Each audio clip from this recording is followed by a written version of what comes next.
अगर कोई chart rod है, यूनिफॉर्मली डिस्ट्रीब्यूटेड चार्ट रॉड, उसमें इस क्यूब के डायगोनल के अलावा उस चार्ट रॉड को हम रखे हुए हैं। डायगोनल के अलावा अगर चार्ट रॉड के इंटर करवा दीजिएगा क्यूब के डायगोनल के अलावा बॉडी डायगोनल, तब ऐसे केस में इस क्यूब के थ्रू इलेक्ट्रिक फ्लक्स मैक्सिमम होगा। क्योंकि आप जानते हैं कि ये जो डायगोनल का जो लेंथ होता है वो सबसे ज्यादा होता है क्यूब के अंदर का लेंथ। बाकी अगर मान लिया हम ऐसे पास करवा दें चार्ट रॉड को ऐसे, तो इसमें कितना एल डिस्टेंस ही इसके अंदर में जाएगा। एल डिस्टेंस, ए डिस्टेंस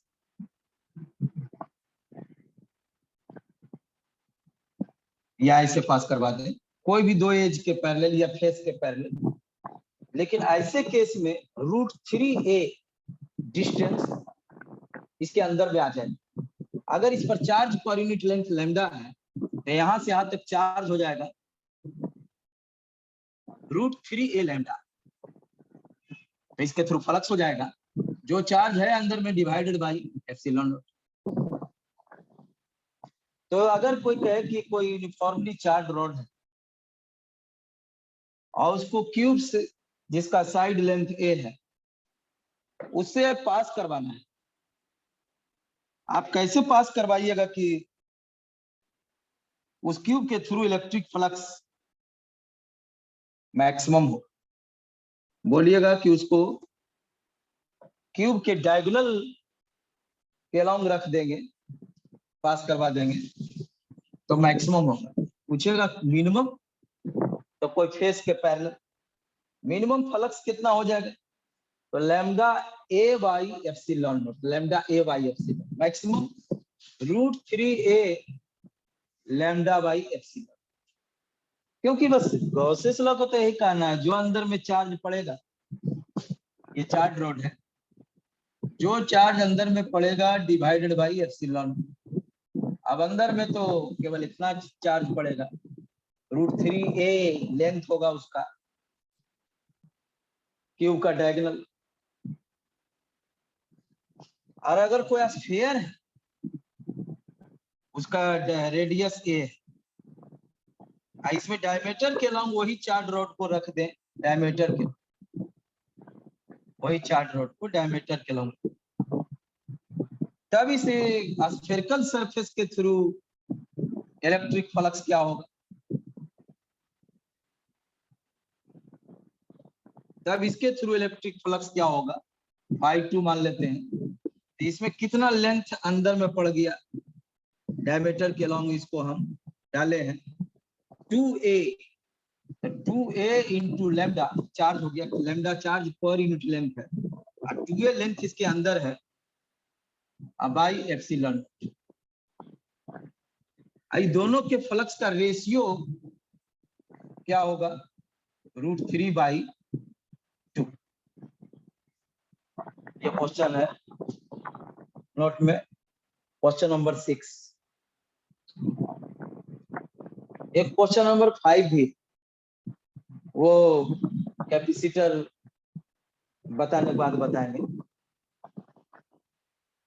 वो कैपेसिटर बताने के बाद, हालांकि अभी भी बताया जा सकता है लेकिन वहां बताना ही है,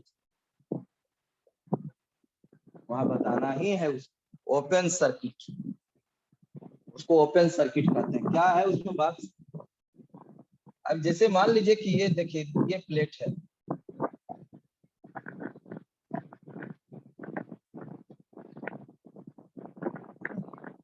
ये भी प्लेट है,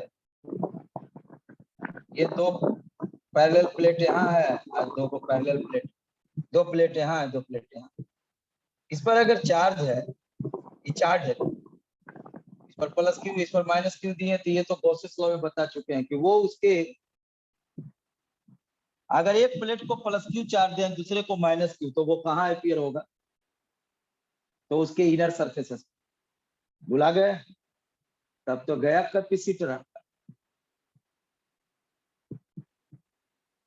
टेक्निक भी बताए थे, जोड़ दो, आधा कर दो, बाहर बाहर लिख दो, फिर अपना हिसाब किताब बैठा तो हो गया। ये स्विच को क्लोज करेंगे ना तो इधर से कोई चार्ज उधर नहीं जाए, क्योंकि अगर इधर चार्ज अगर गया, माने माइनस है ना, तो माइनस से चार्ज जाएगा, कंडक्शन में सेम चार्ज आता है, ये तो कनेक्टेड है नहीं, बीच में हवा है, तो यहाँ माइनस जाएगा, तो अगर कुछ माइनस का बंटवारा हो जाए तो फिर यहाँ पर प्लस चार्ज आना चाहिए, ये अकॉर्डिंग टू गॉसेस। तो फिर अगर केवल यहाँ माइनस चार्ज गया तो फिर यहाँ नेट इलेक्ट्रिक फील्ड 0 कैसे? अच्छा, कंडक्टर के अंदर नेट इलेक्ट्रिक फील्ड 0 भी तो होना चाहिए। हाँ, ये अर्थिंग किया हुआ है नहीं, किसी से कनेक्टेड है नहीं, इसको कौन देगा बेचारा को चार्ज? क्वेश्चन पूछा हुआ है टीवी, उसके बाद बहुत पुराना क्वेश्चन है, इसलिए मेडिकल उत्तर में सब रिपीट किया हुआ है। इसको कौन दिया चार्ज? कोई नहीं। तो इस पर जब चार्ज नहीं है तो इस पर भी चार्ज नहीं होगा, क्योंकि अगर कहीं इस पर हो गया तो फिर यहाँ नेट इलेक्ट्रिक फील्ड यहाँ 0 नहीं होगा, इसके कारण इधर हो जाए। गॉसेस लॉ के अनुसार हम पता किए थे, न्यूमेरिकल बनाए हैं इसी चैप्टर में गॉसेस लॉ। लीजिए अब ये समझा दिए, ऐसे ही चीज समझाना भी था कैपेसिटर में, चल बाद में समझाना था। अगर इसको माइनस क्यू मानी, कंडक्शन में क्या होता है ना कि दो कंडक्टर को अगर कनेक्ट किया जाए तो चार्ज का शेयरिंग होता है, कुछ चार्ज इसमें रहता है, कुछ उसमें चला जाता है। कब तक? जब तक कि दोनों का पोटेंशियल सेम न हो, ये पढ़ेंगे कैपेसिटर में फॉर्मूला के साथ। तो इसको कनेक्ट करेंगे तो ये दोनों माइनस कुछ इसमें से कुछ उसको दे देगा, ऐसा सोच सकते हैं तो, लेकिन यहाँ ऐसा नहीं होगा, क्योंकि यहाँ ऐसा होगा तो फिर यहाँ अंदर में नेट इलेक्ट्रिक फील्ड 0 होगा, इसलिए इधर चार्ज ये जाता ही नहीं कनेक्ट करने के बाद, जुद भी ये चार्ज इधर नहीं।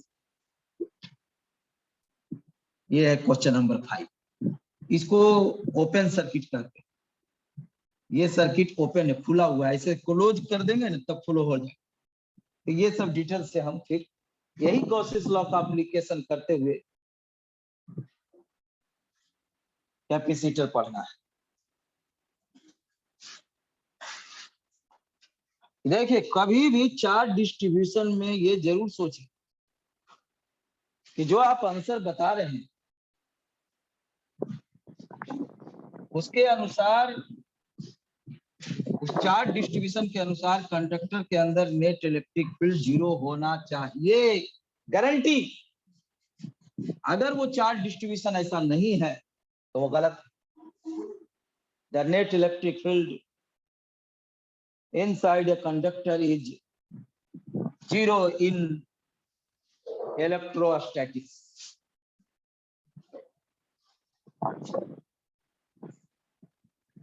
देखिए अगर कोई इंसुलेटर है तो इंसुलेटर में लगभग कोई फ्री इलेक्ट्रॉन नहीं होता है, सीधे हम बोल देते हैं नहीं होता है, चलो वो भी लगभग सही माना जाता है।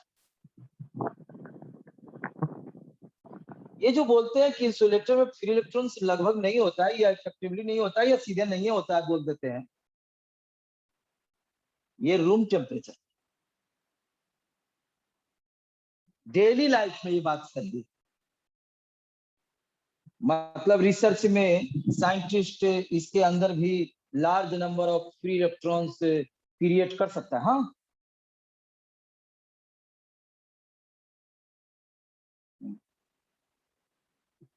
हो सकता है। अगर इसको इलेक्ट्रिक फील्ड में आप रख दीजिए, मान लो इलेक्ट्रिक फील्ड में, इधर इलेक्ट्रिक फील्ड है और उसमें ले जाके इंसुलेटर को रख दीजिए, इंसुलेटर को डाइलेक्ट्रिक भी कहते हैं। ये दुनिया का हर सबस्टांस, चाहे इंसुलेटर हो, कंडक्टर हो या सेमी कंडक्टर जो भी हो, उसमें प्रोटॉन है, इलेक्ट्रॉन है, मॉलिक्यूल से बना हुआ है। तो ये एटम के आउटर मोस्ट ऑर्बिट के इलेक्ट्रॉन पर इसके वजह से फोर्स लगेगा, किधर, इधर, पर ये निकल नहीं पाता। डेली लाइफ में जो इलेक्ट्रिक फील्ड आपको घर में सप्लाई है, voltage 220 volt, potential difference electric field हो जाएगा 220 वोल्ट पर मीटर। कहीं कहीं इलेक्ट्रिक फील्ड ज्यादा कम जो भी हो, लेकिन डेली लाइफ में जो भी इलेक्ट्रिक फील्ड है घर में सप्लाई, बाहर में इलेक्ट्रिक फील्ड, उसका वैल्यू इतना नहीं है कि उस इलेक्ट्रिक फील्ड के वजह से इंसुलेटर जिस एटम से बना हुआ है उस एटम के आउटर मोस्ट ऑर्बिट का इलेक्ट्रॉन निकल जाए। वैसा रहेगा तो हम फिर घर में कैसे रह पाएंगे? क्यों? अरे भाई घर में देखते हैं ये प्लास्टिक कोटेड वायर है, अंदर में कॉपर है, छीलते हैं तो कॉपर निकलता है, कॉपर कंडक्टर है, प्लास्टिक से ढका हुआ प्लास्टिक इंसुलेटर है। अगर प्लास्टिक भी में भी large number of free electrons हो जाएगा तो कंडक्टर बन जाएगा। हम तो ऐसे प्लास्टिक से ढका हुआ भी तार है, कहीं टच हो गया तो गए काम से। डेली लाइफ में उतना है ही। ये जो बंटवारा किया गया है कंडक्टर, इंसुलेटर, सेमीकंडक्टर, ये बंटवारा किस पॉइंट ऑफ व्यू से? दो बात याद रखिए, एक रूम टेम्परेचर के व्यू से, जाड़ा गर्मी में जो टेम्परेचर होता है एवरेज 300 केल्विन से थोड़ा बहुत ऊपर नीचे जो जाता है वो, और दूसरा डेली लाइफ में जो हम इलेक्ट्रिसिटी का इस्तेमाल करते हैं उसमें जो इलेक्ट्रिक फील्ड होता है उसके आधार पर। अच्छा, मतलब कि अगर चाहे तो हम इंसुलेटर को भी कंडक्टर बना सकते हैं। हाँ भाई, हाँ। लेकिन डेली लाइफ में वो संभव नहीं, बहुत ज्यादा स्ट्रॉन्ग इलेक्ट्रिक फील्ड लगाना, तब वो आउटर मोस्ट ऑर्बिट का इलेक्ट्रॉन को बाहर निकाल देगा। जैसे हवा इंसुलेटर है, आपके घर में कोई छिला हुआ वायर है और अंगुली आपको टच नहीं किया है, बगल में पर टच नहीं किया तो इलेक्ट्रिक शॉक नहीं लगा, क्योंकि आपकी अंगुली और उस वायर के बीच में एयर इंसुलेटर। लेकिन एयर में अगर इतना इलेक्ट्रिक फील्ड एस्टेब्लिश कर दिया जाए, एक्सपेरिमेंट से पता किया है साइंटिस्ट, एयर का गैसियस मॉलिक्यूल्स, नाइट्रोजन, ऑक्सीजन या जो भी है, आयनाइज हो जाता, मतलब उसके मॉलिक्यूल से इलेक्ट्रॉन निकल जाता। हाँ, मतलब वो कंडक्टर के जैसा बिहेव करने लगे। यस, वो इंसुलेटिंग प्रॉपर्टी खो देता है। ये बात केवल एयर के लिए नहीं, प्लास्टिक या कोई भी दुनिया में सबस्टांस इंसुलेटर जो, लेकिन बहुत strong electric field, 30 lakh volt, बहुत ज्यादा है। रिसर्च में भी इतना बहुत हाई करने में बड़ा दिक्कत, आराम से नहीं हो पाए। तो ये, लेकिन हाँ, इतना अगर इलेक्ट्रिक फील्ड होगी तो ऐसे केस में एयर कंडक्टर बन जाए। कंडक्टर मतलब उसमें भी large number of free electrons हो जाए।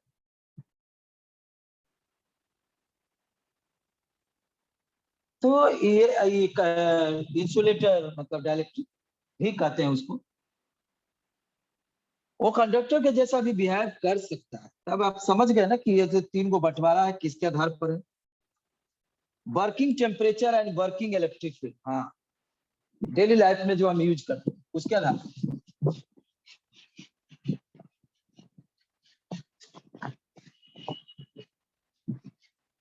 वर्किंग टेम्परेचर और वर्किंग इलेक्ट्रिक फील्ड,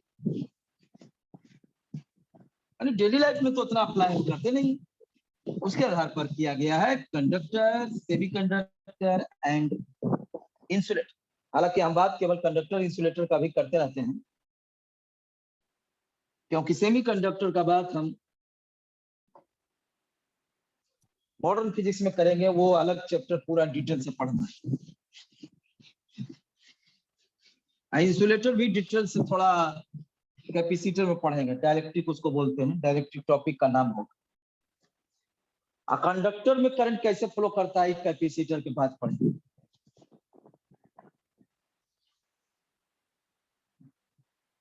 लेकिन कैपेसिटर में एक टॉपिक पढ़ाएंगे, series parallel connection, grouping of capacitors.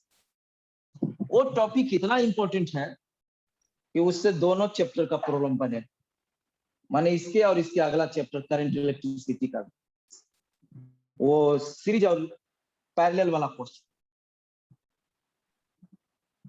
इसलिए इसमें भी कुछ इंपॉर्टेंट, बहुत ज्यादा इंपॉर्टेंट बात।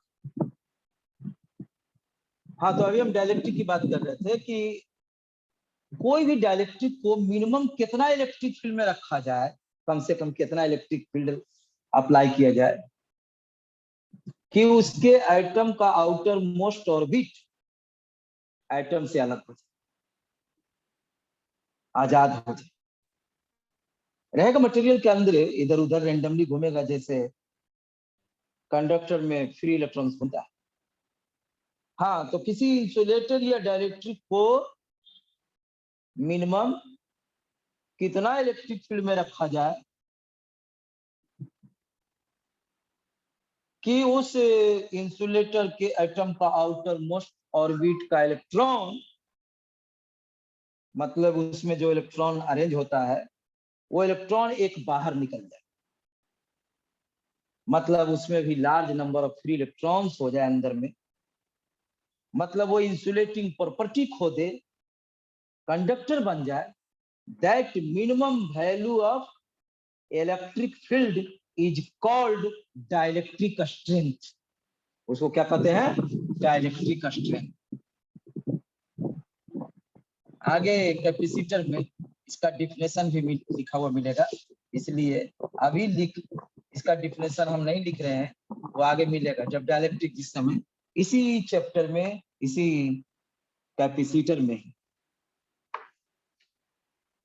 डाइलेक्ट्रिक स्ट्रेंथ का मतलब मिनिमम कितना इलेक्ट्रिक फील्ड में कोई भी डाइलेक्ट्रिक को रखा जाए कि वो इंसुलेटर ना रहे, कंडक्टर बन जाए, उसमें large number of free electrons available हो जाए, उसके आइटम से इलेक्ट्रॉन बाहर निकल जाए, एक इलेक्ट्रॉन हर आइटम से, large number of free electrons हो जाएगा, कंडक्टर बन जाएगा। दैट मिनिमम, उससे ज्यादा इलेक्ट्रिक फील्ड अप्लाई कीजिएगा तो और अच्छा कंडक्टर, कोई दिक्कत नहीं, लेकिन मिनिमम कितना इलेक्ट्रिक फील्ड में रखा जाए, इलेक्ट्रिक फील्ड की वजह से फोर्स लगेगा। फिर ई भूला तो नहीं गए हैं, electric force acting per unit charge, electron पर फोर्स इतना लगेगा, क्योंकि इलेक्ट्रॉन पर चार्ज को ऐसे ई से डिनोट करते हैं, स्मॉल ई से, अपोजिट डायरेक्शन। अगर वो फोर्स न्यूक्लियस उस इलेक्ट्रॉन को अपने तरफ खींच रहा है, इलेक्ट्रिक फील्ड की वजह से जो फोर्स लगा वो कहीं बढ़ गया तो निकाल बाहर कर देगा। हर एटम के आउटर मोस्ट ऑर्बिट का इलेक्ट्रॉन निकल जाए।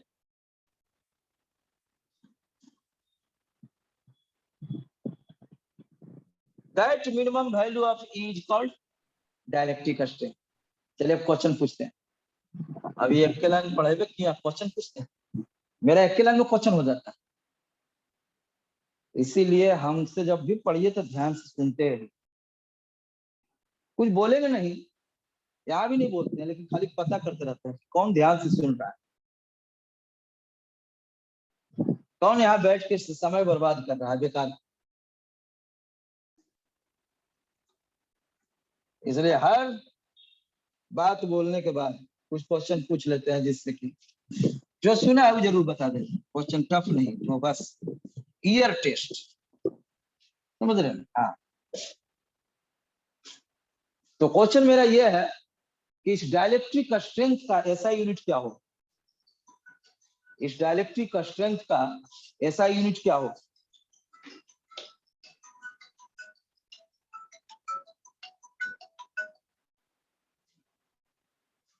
मतलब डाइलेक्ट्रिक स्ट्रेंथ का आपने डिफिनेशन जो 3-4 बार बोले, एक को बार में सुन।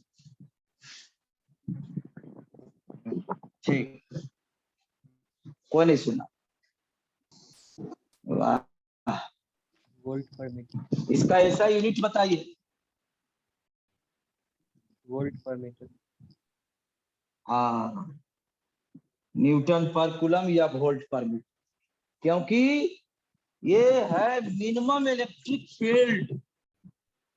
मिनिमम कितना इलेक्ट्रिक फील्ड में रखा जाए उसी को कहते हैं डाइलेक्ट्रिक स्ट्रेंथ। मतलब ये इलेक्ट्रिक फील्ड है, तो जो इलेक्ट्रिक फील्ड का ऐसा यूनिट होगा वही डाइलेक्ट्रिक स्ट्रेंथ का होगा।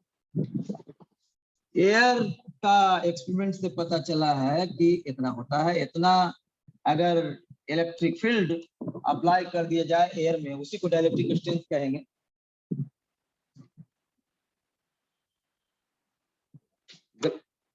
ये प्लास्टिक, लकड़ी, क्वार्ट्ज, ये सब और भी इंसुलेटर जो है, सबका डाइलेक्ट्रिक स्ट्रेंथ अलग अलग होता है। सब एक्सपेरिमेंटली मेजर किया जाता है, बुक में टेबल बना के लिखा हुआ रहता है। ये है इतना। ये अब सवाल ये है कि डाइलेक्ट्रिक पढ़ाएंगे आगे, इजी टॉपिक है, डिफिनेशन भी 3 बार बोले हैं, इजी है, कुछ नहीं, बस मिनिमम कितना इलेक्ट्रिक फील्ड में रखा है। पर इसको देख के ये पता चल गया कि हाँ, ये डेली लाइफ में तो खैर संभव नहीं, इसलिए हमको डेली लाइफ में डरने की कोई बात, एयर कंडक्टर नहीं बने। 11,000 वोल्ट का भी तार पास करेगा तो एयर कंडक्टर में, हाँ 1.5-2 लाख रहेगा तो कुछ कारण से हो जाता है कुछ दूर तक। देखते हैं जो खेत से जो पास किया है ट्रांसमिशन लाइन, कभी कभी देखे हैं खेत में बड़ा बड़ा टावर रहता है, कभी जाते होंगे तो मिलता होगा, कहीं भी जा रहे हैं एक शहर से दूसरे जगह, बड़ा बड़ा खेत में पास किया ट्रांसमिशन लाइन, वो कहाँ से आ रहा है, पावर प्लांट से वो पावर भेजा जा रहा है। कहाँ, पावर प्लांट से पावर आता है पावर ग्रिड में, डायरेक्ट आपके घर में नहीं आता है। वो पावर जो जनरेट हो रहा है डायरेक्ट घर में नहीं आता है, नहीं, वो 2 लाख 1.5 लाख वोल्ट का पोटेंशियल डिफरेंस का पावर है, वो 2 लाख घर में डायरेक्ट आएगा, घर में रहेगा कौन? है? सब तो ऊपर चला जाएगा। सर वो वायर रूरल एरिया से क्यों पास होता है? सर वो वायर रूरल एरिया से क्यों पास होता है?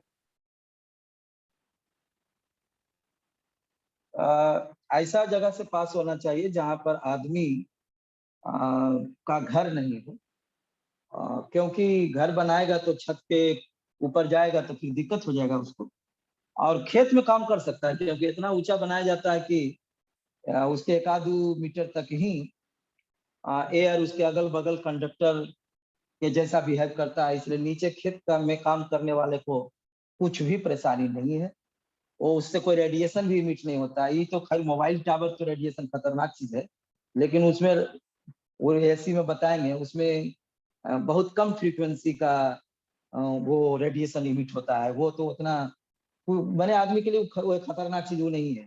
और जहां तक एयर कंडक्टर बनने का सवाल है, तो वो 1-8 मीटर ऊपर रहता है। अब तो वहां कोई घर नहीं बना सकता, घर बनाएगा 2-3 मंजिला तो फिर उसको टच कर देगा बस। लेकिन नीचे खेत में काम कर सकता है, खेत वाला को कोई दिक्कत नहीं है, इसलिए खेत से पास करवाइए, रूरल एरिया से कोई दिक्कत नहीं। शहरी इसलिए अर्बन से नहीं पास करवा सकते हैं, वहां घर बना देगा कोई, ऊपर चढ़ गया तो गया, राम नाम सत्य हो गया, गया काम खत्म। तो इस तरह से वो थोड़ा बात उसको आप करेंगे अल्टरनेटिंग करंट में कि हाई वोल्टेज पर ही क्यों भेजा जाता है। बहुत सा क्वेश्चन उसमें आता है, लो डायरेक्ट 2 से 20 पर क्यों नहीं भेजते हैं सर, सीधे घर में सप्लाई कर देंगे, डायरेक्ट एकदम पावर प्लांट से सीधे घर में, क्योंकि 2 लाख का भेजे हैं तो पहले पावर ग्रिड में भेजना पड़ता है, वहां फिर वोल्टेज को डाउन किया जाता है, तब जाकर टाउन में फिर वोल्टेज डाउन करके घर घर में।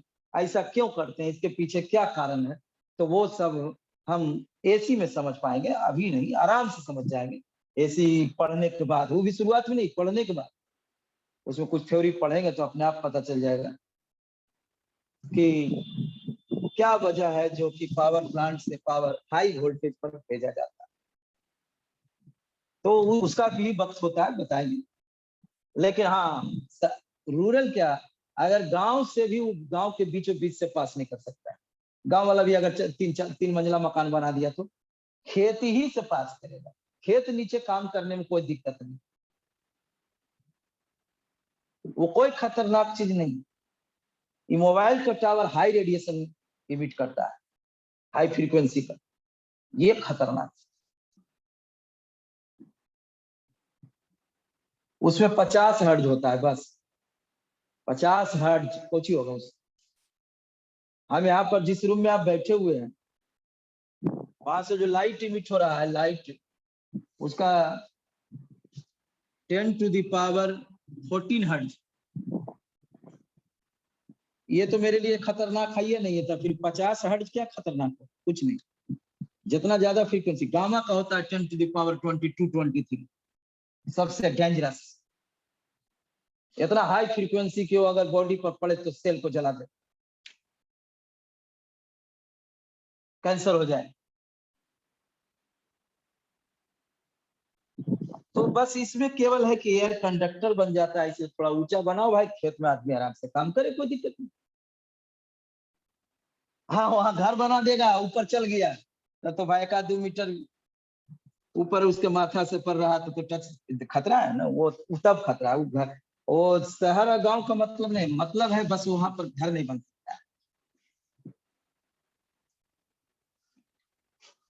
हाँ, तो डायलेक्ट्रिक स्ट्रेंथ ये, हाँ हम क्या बोलना चाह रहे थे, हाँ ये बोलना चाह रहे थे डायलेक्ट्रिक पढ़ाना आगे,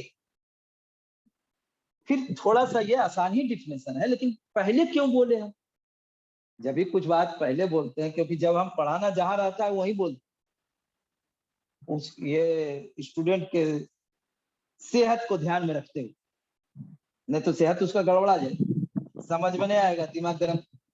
जो चीज जहां डिटेल से पढ़ना है वहीं पर बोला जाए तो उसको आराम से समझ में आता है। हमको तो कोई दिक्कत है नहीं, लेकिन उसको दिक्कत हो जाए। तो ये डायलेक्ट्रिक स्ट्रेंथ, सवाल ये होता है कि डायलेक्ट्रिक आगे पढ़ेंगे तो फिर इसका हम क्यों बताएं। हालांकि समझ में आपको आ गया होगा, ये डिफिनेशन कोई जान नहीं है, फिर भी कितनों आसान क्यों ना रहे, जो टॉपिक जहां पढ़ना है वही हम पढ़ाते हैं, यहाँ पहले लिखे हैं तो कोई ना कोई तो बात होगा। हाँ बात है, यहाँ मेरा एक क्वेश्चन है, उसके लिए इसका जानना जरूरी। हमको एक बेसिक क्वेश्चन अभी पूछना है, उसके लिए ये जानना जरूरी, लेकिन अगर वो ये जानना हमको जरूरी नहीं रहता तो कितनों बल्कि ये आसान डिफिनेशन क्यों ना हो, आसान ही ना है, कितना मिनिमम इलेक्ट्रिक फील्ड में रखें, वो इंसुलेटर कंडक्टर के जैसा भी है बस, that is called dielectric string. फिर भी हम डायलेक्ट्रिक में, यहाँ लिखाए हुए भी डायलेक्ट्रिक में डिफिनेशन है, यहाँ नहीं, यहाँ खाली वैल्यू लिखे हुए। तो ये किसके लिए जरूरत है उसमें, ये कोई कंडक्टर है, इस कंडक्टर पर हम चार्ज स्टोर कर रहे हैं, धीरे धीरे चार्ज बढ़ाते जाना।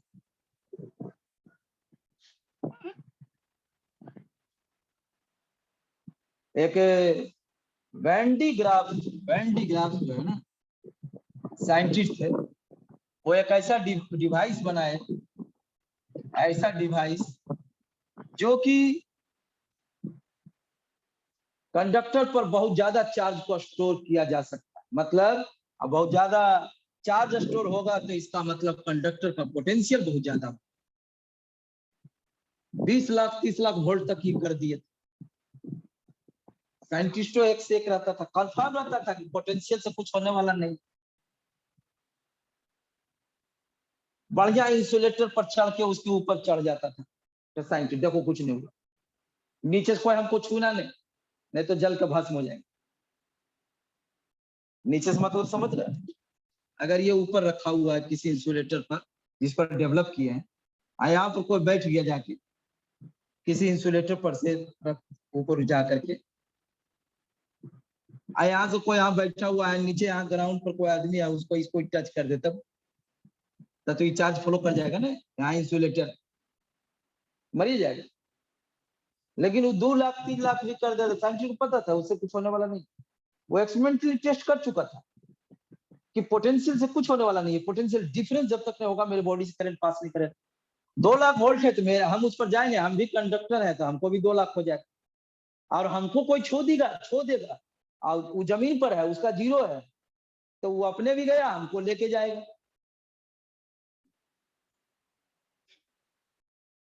तो वेन डी ग्राफ ऐसा इंस्ट्रूमेंट बनाए थे जो 12th में पढ़ना था 3 साल से, कोरोना से पहले ही, इन्हें कि कोरोना के कारण नहीं, कोरोना से पहले ही इसको सिलेबस में 4 साल से हटा दिया। इतना बुक में अभी भी है कि कैसे वो किसी कंडक्टर पर चार्ज को बढ़ाते गए, स्टोर करते गए।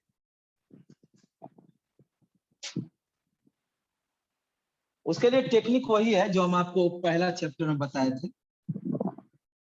एक मेटल कैन लीजिए, ढक्कन रहेगा और इसमें होल बना रहेगा, ढक्कन खोल दीजिए। एक स्फीयर चार्ज लीजिए, इसको अंदर ढक्कन खोलिए, इसका धागा इसमें घुसाइए, पकड़े रहिए धागा को, इसको लटकाइए। जब ये टच करेगा तो पूरा चार्ज इस पर चला जाता है, इसको निकाल लीजिए। फिर इस पर चार्ज डेवलप कीजिए इंडक्शन से, जैसे करते हैं, बहुत तरीका है, पढ़ाए हैं पहला चैप्टर में। फिर उसको अंदर घुसाइए, फिर इसमें सटाइए, फिर वो चार्ज इसके सरफेस पर आ जाएगा, फिर निकालिए, फिर ये न्यूट्रल हो जाएगा। फिर इस पर चार्ज डेवलप कीजिए इंडक्शन से भी तक के तरीके से, चार्ज रॉड ला करके सब सिखाए हुए हैं। फिर इसको अंदर घुसाइए, फिर सटाइए, फिर इस पर चार्ज जमा होगा, फिर इस तरह से चार्ज बढ़ते जाए। मतलब आप चार्ज स्टोर, यही तरीका वो भी अपनाए थे, इनक्लोज करके पहला चैप्टर में पढ़े थे, जिसमें एक क्वेश्चन बताया था कि क्या लिखा हुआ भी है, एक कंडक्टर का पूरा चार्ज दूसरे कंडक्टर को बाई टचिंग ट्रांसफर किया जा सकता है। इसका आंसर है यस। तो उस तरह से, मैंने किसी भी तरह से हम कंडक्टर पर चार्ज बढ़ा रहे हैं, हालांकि ये पूछता नहीं एग्जाम में कि कैसे बढ़ा रहे हैं, इसी तरह से बढ़ा रहे हैं, लेकिन हम आपको समझा दिए क्योंकि पढ़ाए हुए थे तो समझाने में क्या दिक्कत है। पहला चैप्टर में चार्ज इस पर जमा करते जा रहे हैं, बढ़ाते जा रहे हैं, बढ़ाते जा रहे हैं, बढ़ाते जा रहे हैं। मेरा क्वेश्चन आज का ये है कि क्या इस पर चार्ज स्टोर करने का स्फेरिकल कंडक्टर है, कोई लिमिट है, या जितना मर्जी उतना चार्ज स्टोर कर सकते? आज का क्वेश्चन ये है। आज का क्वेश्चन ये नहीं है कि कैसे बढ़ाएं, आज का क्वेश्चन ये है कि बढ़ाते जा रहे हैं, स्टोर करते जा रहे हैं। कंडक्टर पर ही चार्ज स्टोर किया जाता है। अब बहुत सारा डिवाइसेस में उसका जरूरत पड़ता है, चार्ज स्टोरिंग डिवाइसेस का, जिसको कंडेंसर कहते हैं। उसका नाम बाद में हम बात करेंगे, उसका नाम का क्या मतलब है वो बाद में बात करेंगे। अभी क्वेश्चन ये है कि ये स्फेरिकल कंडक्टर है, इस पर चार्ज हम बढ़ाते जा रहे हैं, क्या उस पर चार्ज जो रख रहे हैं, जमा कर रहे हैं, उसका कोई लिमिट है कि जितना मर्जी उतना चार्ज स्टोर कर? लिमिट है सर। ये क्वेश्चन अभी का है और उसी को समझने के लिए ये जानना जरूरी है। ओ, इसका आंसर के लिए ये जानना है, हाँ, इसीलिए इस पर डिफिनेशन आगे लिखा हुआ मिलेगा, आप लिखिए मत, मिल जाए।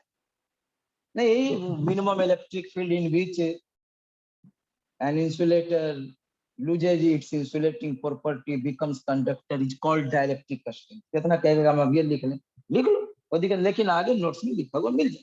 डायलेक्ट्रिक का टॉपिक होगा इसमें आगे।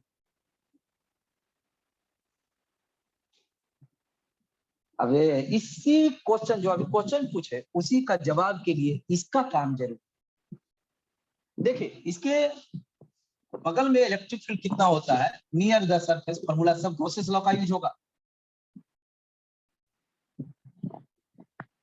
यूनिफॉर्मली चार्ज कंडक्टर अंदर बाहर सरफेस के नजदीक, ये सरफेस पर इलेक्ट्रिक फील्ड पोटेंशियल, इस सब का फॉर्मूला।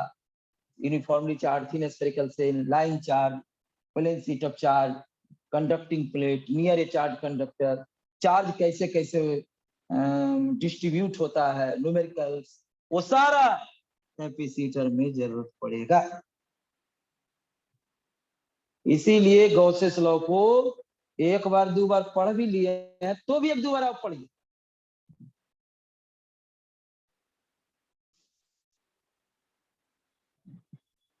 सोचिए कि हमको जो पढ़े वो फिर से भुला गए तो फिर पढ़िए।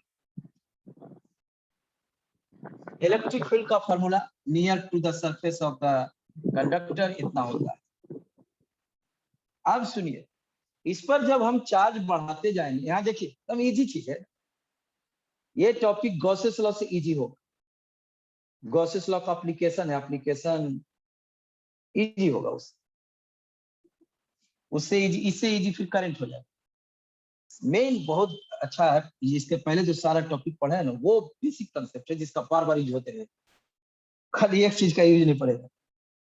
सॉलिड एंगल सबसे बेकार चीज, केवल जरूरत पड़ा किसी गॉसेस लॉ के डेरिवेशन में, मतलब कोई बाद में भूल जाए, आज सॉलिड एंगल कोई लॉस होने वाला कुछ नहीं। 11th-12th तक में, हायर कोर्सेस में बहुत सारा न्यूमेरिकल और डेरिवेशन भी सॉलिड एंगल से होता है। 3D वाला ज्यादा टफ वाला चीज हायर कोर्सेस में डाला हुआ है ग्रेजुएशन। तो इस तरह से अभी 11th-12th तक अप टू कंपटीशन तक वो उसका कहीं जरूरत नहीं। तो ये इलेक्ट्रिक फील्ड हो, यहाँ पर का फार्मूला हो गया। ये इलेक्ट्रिक फील्ड का वैल्यू आप चार्ज इस पर बढ़ाते जा रहे हैं, इलेक्ट्रिक फील्ड का वैल्यू बढ़ते जा रहा है। ये इलेक्ट्रिक फील्ड का वैल्यू इससे ज्यादा नहीं होना चाहिए, इसके बराबर भी नहीं होना चाहिए, इससे थोड़ा कम ही रहना चाहिए। क्यों? क्यों बताते हैं। अगर आप चार्ज इस पर इतना दे दिए कि इसके बगल में इलेक्ट्रिक फील्ड इससे ज्यादा हो गया, तो इसके जो अगल बगल में जो गैसियस मॉलिक्यूल्स है एयर में, वो आयनाइज हो। अच्छा, आयनाइज होगा तो क्या होगा? तो निगेटिव आयंस जो है, ध्यान से सुनिएगा, नेगेटिव आयंस जो है, मतलब ये एयर कंडक्टर बन जाएगा। एयर का डाइलेक्ट्रिक स्ट्रेंथ कितना है ना, इतना अभी बताए थे, इसका 5 बार डिफिनेशन बोल चुके हैं। इतना इलेक्ट्रिक फील्ड मिनिमम अप्लाई होगा तो एयर कंडक्टर बन जाएगा, large number of free electrons हो जाएगा, मतलब एयर का gaseous molecules ionize. Negative ions जो है, ये पॉजिटिव आयंस इसके तरफ दौड़ेगा, अट्रैक्ट करेगा, दौड़ेगा मतलब अट्रैक्ट, फोर्स लगेगा, एक्सीलरेट करेगा, ये नेगेटिव आयंस इसमें जाके चिपक जाएगा। और चिपकने से क्या होगा, इस पर जो पॉजिटिव चार्ज है वो न्यूट्रलाइज होगा। लीजिए, आप इधर चार्ज जमा कर रहे हैं, इधर से न्यूट्रलाइज हो जाएगा, इसीलिए जमा कर रहे हैं आप कि न्यूट्रलाइज होते जाए, माने एक तरफ से भरते जाओ, एक तरफ से झरते जाए, खत्म होते जाए, भरते जाओ, खत्म होते जाए, थोड़ी कर। इसलिए भाई चार्ज इस पर उतना ही दीजिए जिससे कि इलेक्ट्रिक फील्ड का वैल्यू यहाँ इससे कम रहे, उतना तक में जो चार्ज दिए हैं वो इसी पर रहेगा। जहां कहीं ज्यादा चार्ज दिए, इलेक्ट्रिक फील्ड इससे बढ़ा, तो इसके एयर मॉलिक्यूल्स में गैसियस मॉलिक्यूल्स आयनाइज हो जाए और वो निगेटिव आयंस इसके तरफ दौड़ेगा। हालांकि निगेटिव आयंस इधर गया, इस पे चार्ज न्यूट्रलाइज हो गया, मान लो 2 माइक्रोकूलम गया, 2 माइक्रोकूलम न्यूट्रलाइज हो गया। आई जो पॉजिटिव आयंस है वो तो रिपेल होकर के भाग जाएगा, कितना? 2 माइक्रोकूलम में। चार्ज इज कंजर्व क्वांटिटी, जितना निगेटिव आयन इधर जाएगा उतने पॉजिटिव आयंस यहाँ वाला इधर दूर भागेगा। तो ठीक है, लेकिन इसको कभी कभी ऐसे भी बोल देते हैं कि ये चार्ज एयर में लीक कर गया। हालांकि ये डायरेक्ट एयर में लीक नहीं हुआ है, लेकिन ऐसे बोल सकते एक तरह से चार्ज कंजर्व्ड है, ये जो घटा वही नहीं आ गया। अच्छा हाँ, लेकिन हुआ वो काम नहीं है। काम क्या हुआ है? काम दो स्टेप में हुआ है। ये न्यूट्रलाइज हुआ है, यहाँ वाला आयन दूर भागा, पर चार्ज कंजर्व्ड क्वांटिटी हम कह सकते हैं यही वाला यहाँ भागा।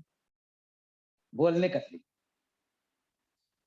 तो मतलब कि चार्ज लीक्स इन, में ऐसा लिखा रहता है चार्ज लीक्स इनटू एयर। इसका मतलब समझिएगा कि वो स्टेप में, दो स्टेप में होता है, लेकिन उसको ऐसे बोला जाता है कि चार्ज एयर में चला जाएगा। तो मैंने इलेक्ट्रिक फील्ड का वैल्यू अगर यहाँ इससे इसके बराबर या इससे ज्यादा हो गया तो ऐसा बोला जाता है, लेकिन दो स्टेप में हो रहा है। पहले तो एयर का नेगेटिव आयंस जो है कंडक्ट सॉलिड स्फीयर पर जो पॉजिटिव चार्ज है उसको न्यूट्रलाइज कर, और उसके बाद पॉजिटिव आयंस जो है वो रिपेल होकर दूर भाग जाता है। But this can be explained as a charge on the conductor goes into the air. ऐसे डायरेक्ट बोल सकते हैं, कोई दिक्कत। तो ये बात समझ, इसका मतलब है इसका मतलब है कि इस कंडक्टर पर चार्ज स्टोर करने का एक लिमिट हो। आप इस पर उतना चार्ज बढ़ाइए जिससे कि इसका इलेक्ट्रिक फील्ड का वैल्यू इससे थोड़ा कम ही रहे, लिमिट हो गया। चलिए एक क्वेश्चन तो बन गया। नेक्स्ट क्वेश्चन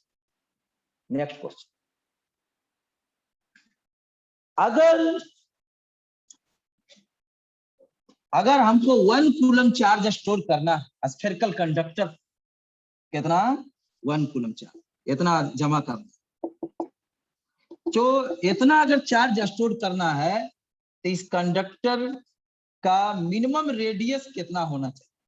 माने कि जो स्फेरिकल कंडक्टर लेंगे उसका मिनिमम रेडियस कितना होना चाहिए जिससे कि हम 1 कूलम चार्ज उस पर स्टोर कर सकते हैं। क्योंकि ये बात जान गए कि चार्ज स्टोर करने का एक कैपेसिटी हो गया, क्षमता हो गया, एक लिमिट हो गया। तो ज्यादा चार्ज स्टोर करना होगा ना तो रेडियस बढ़ा दीजिएगा, तो ई घट जाएगा, ई घट जाएगा तो आप ज्यादा चार्ज भी जमा कर सकते हैं, कि ई घट गया तो आप ज्यादा चार्ज जमा कीजिएगा तो ई बढ़ के फिर यहाँ पहुंचेगा, इसे कम ही रखिएगा, लेकिन थोड़ा ज्यादा चार्ज स्टोर कर सकते हैं। माने चार्ज अगर आपको ज्यादा स्टोर करना है तो साइज आपको बढ़ाना, फॉर्मूले से कीजिए, कुछ सोचना नहीं है। रेडियस बढ़ा देंगे तो ये घट जाएगा तब और ज्यादा चार्ज रखेंगे तब जाके इसके बराबर पहुंचेगा। इससे थोड़ा कम ही रखेंगे, लेकिन ज्यादा चार्ज बढ़ाते जाएंगे 2.99 हुआ, फिर नहीं देंगे चार्ज उसको, 2.99 इंटू 10⁶ हुआ तो माने आप ज्यादा चार्ज स्टोर कर सकते हैं अगर हम उसका रेडियस बड़ा, माने बड़ा साइज के कंडक्टर पर ज्यादा चार्ज स्टोर किया जा सकता है।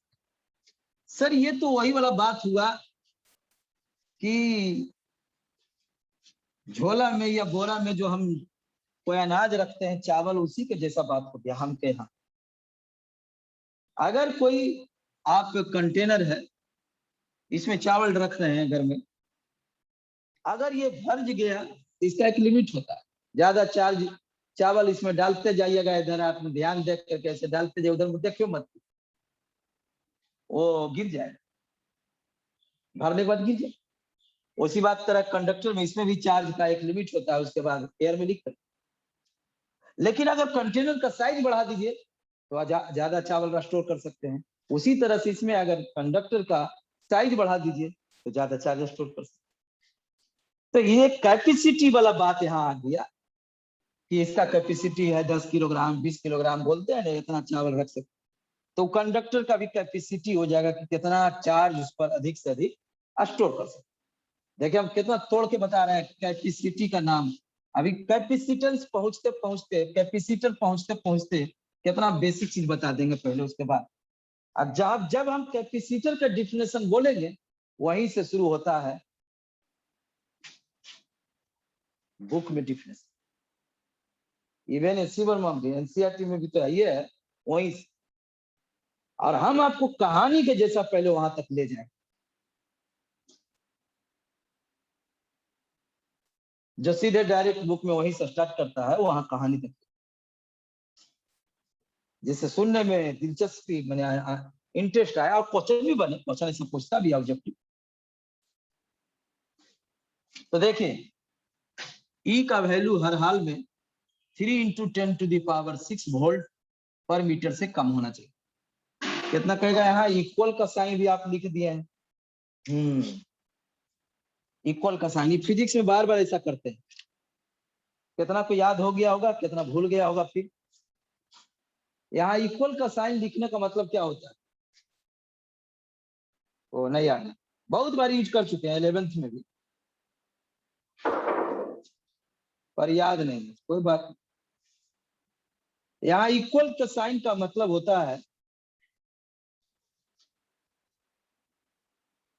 इक्वल साइन का मतलब क्या होता है,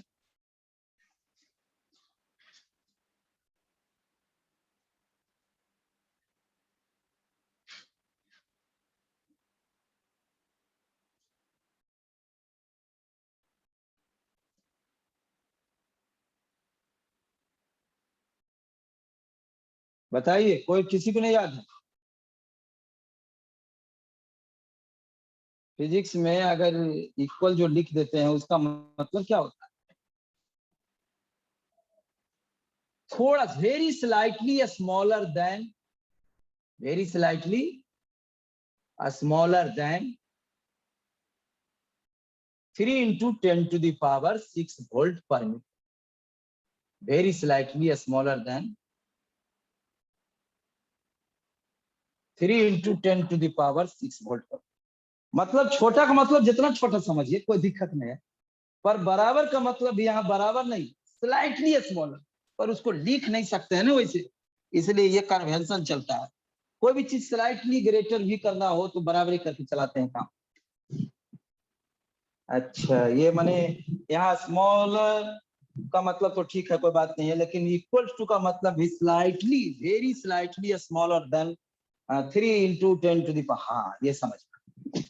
चलो ठीक है, अभी का ई का वैल्यू यहाँ फॉर्मूला 9 × 10⁹ Q/r² लेस देन 3 × 10⁶। तो r² ग्रेटर देन 9 × 10⁹ Q/3 × 10⁶। यहां से आ गया ये r का वैल्यू इससे बड़ा या बराबर, मतलब मिनिमम कितना होगा, ये मिनिमम, इससे छोटा नहीं होना चाहिए, इससे बड़ा या बराबर, तो मिनिमम हुआ √3000।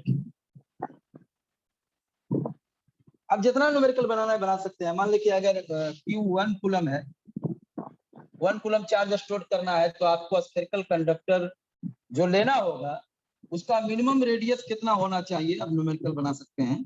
तो minimum radius, minimum size √3000 metre, मतलब ये करीब करीब 55 मीटर। अब इसको थोड़ा एहसास कीजिए, फील कीजिए, महसूस कीजिए। 55 मीटर, हाँ, एक मंजिला मकान का हाइट, एक मंजिला मकान का हाइट करीब 3 मीटर होता है, 3 मीटर। तो 55 मीटर मतलब 18 मंजिला मकान, 18 फ्लोर, उसको फिर दुगना कर दीजिए, मैंने 18 मंजिला मकान देखे कभी? हाँ, यहाँ बिस्कोमान भवन है का हाइट, हाँ बिस्कोमान भवन का हाइट 18 मंजिला है, उसका दुगना हाइट, दुगना कर दीजिए, उतना डायमीटर 110 मीटर डायमीटर। मिनिमम इतना डायमीटर का आपको स्फेरिकल कंडक्टर लेना होगा, तब उस पर आप 1 कूलम चार्ज स्टोर कर सकते। उससे कम लीजिएगा तो फिर 1 कूलम चार्ज स्टोर नहीं हो पाए। कम से कम 110 मीटर डायमीटर का स्फेरिकल कंडक्टर लेना होगा 1 कूलम चार्ज जमा करने के लिए। अब सोचिए अगर ऐसा कोई कंडक्टर जिसमें चार्ज स्टोर करने की जरूरत पड़ता हो, ऐसा कोई डिवाइस, फैन में भी जरूरत पड़ता है कंडेंसर का, इसी को कंडेंसर भी कहते हैं, थोड़ा सा मॉडिफिकेशन करके बाद में बताएंगे। सोचिए 110 मीटर डायमीटर का अगर कोई कंडेंसर रहेगा तो पंखा कितना बड़ा रहेगा? 110 मीटर माने 20 1 के दुगना हाइट का पंखा, कंडेंसर तो पंखा उससे बड़ा, तो फिर घर कितना बड़ा? दिस इज प्रैक्टिकली ये इतना नहीं हो। इसका मतलब इससे क्या नॉलेज आपको मिला कि 1 कूलम चार्ज जो है बहुत ज्यादा charge, 1 coulomb charge is very large amount of charge. ये आपको आइडिया मिल गया, 1 coulomb charge is very large amount of charge. एक बार स्कूल में भाइवा में स्टूडेंट से पूछा गया था, आके बताया था हमको, किसने पूछे थे कि 1 कूलम चार्ज स्टोर करने वाला डिवाइस को हम अलमीरा में रख सकते हैं कि नहीं। हमको तो कुछ पता नहीं था, हम कहीं रख देंगे, सोचिए नहीं रख सकते हैं क्योंकि इतना बड़ा अलमीरा थोड़े होता है। इसका मतलब इस चैप्टर में जो भी न्यूमेरिकल बनाइएगा या कोई भी डिवाइसेस जिसमें चार्ज स्टोर करने की जरूरत पड़ता है, वो कंडक्टर का पर जो चार्ज स्टोर होता है वो माइक्रो कूलम, नैनो कूलम, ऐसा न्यूमेरिकल बनाने के बाद पता चलेगा, सब ऐसी रहे। 1 coulomb charge is very large amount of charge. इससे एक अंदाजा ये भी मिल गया, बड़ी नॉलेज मिलती जा रहा है, इजी क्वेश्चन है, बहुत नॉलेज मिलती जा रहा है। 1 coulomb charge is very large amount, feel करते तब मजा आता है। इसका मतलब कि कहीं भी अगर कोई कंडक्टर पर चार्ज स्टोर होता होगा तो वो माइक्रो कूलम, नैनो कूलम। अगर आपको इसका उल्टा पूछ दिया जाए, जैसे यहाँ है ना R square greater than 3000 Q, ठीक है, तो क्यू इधर से लिख दीजिए less than R square by 3000। अब आपसे ऐसे पूछा जाए कि यह स्फेरिकल कंडक्टर है जिसका रेडियस 0.1 मीटर, ये 0.1 मीटर 10 सेंटीमीटर, तो ये 20 सेंटीमीटर। हाँ चलिए ठीक है, इतना इसको अलविदा में रख सकते हैं, कोई दिक्कत नहीं। तो इस पर अधिक से अधिक कितना चार्ज स्टार्ट होगा, यहाँ क्यू मैक्स हो गया, इसमें जो इतना मैक्सिमम बराबर आर स्क्वायर बाई 3000, तो आर स्क्वायर मतलब 0.1 का square 10 to the power -2 by 3 into 10 to the power 3 into 10 to the power 3, तो ये 10/3 इंटू 10 टू द पावर -6 मतलब 3.3 माइक्रो कूलम। देखिए इतना चार्ज स्टोर होगा, इससे ज्यादा चार्ज स्टोर नहीं होगा, और साजिद में तो फिर बढ़ाना पड़ेगा। तो इसका मतलब जनरली जो डेली लाइफ में हम जो डिवाइसेस यूज करते हैं इलेक्ट्रॉनिक या इलेक्ट्रिकल, उसमें कहीं भी किसी कंडक्टर पर अगर चार्ज स्टोर होता होगा तो वो charge micro coulomb, nano coulomb, इसी ऑर्डर में चार्ज स्टोर होगा। 1 coulomb charge is very large amount of charge.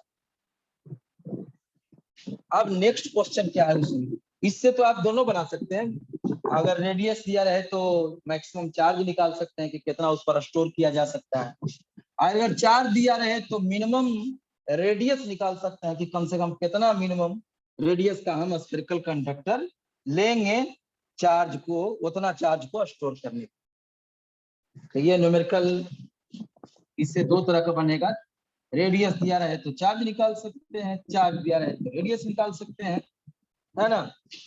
Radius दिया रहे तो मैक्सिमम चार्ज निकाल सकते हैं, चार्ज दिया रहे तो मिनिमम रेडियस निकाल सकते हैं।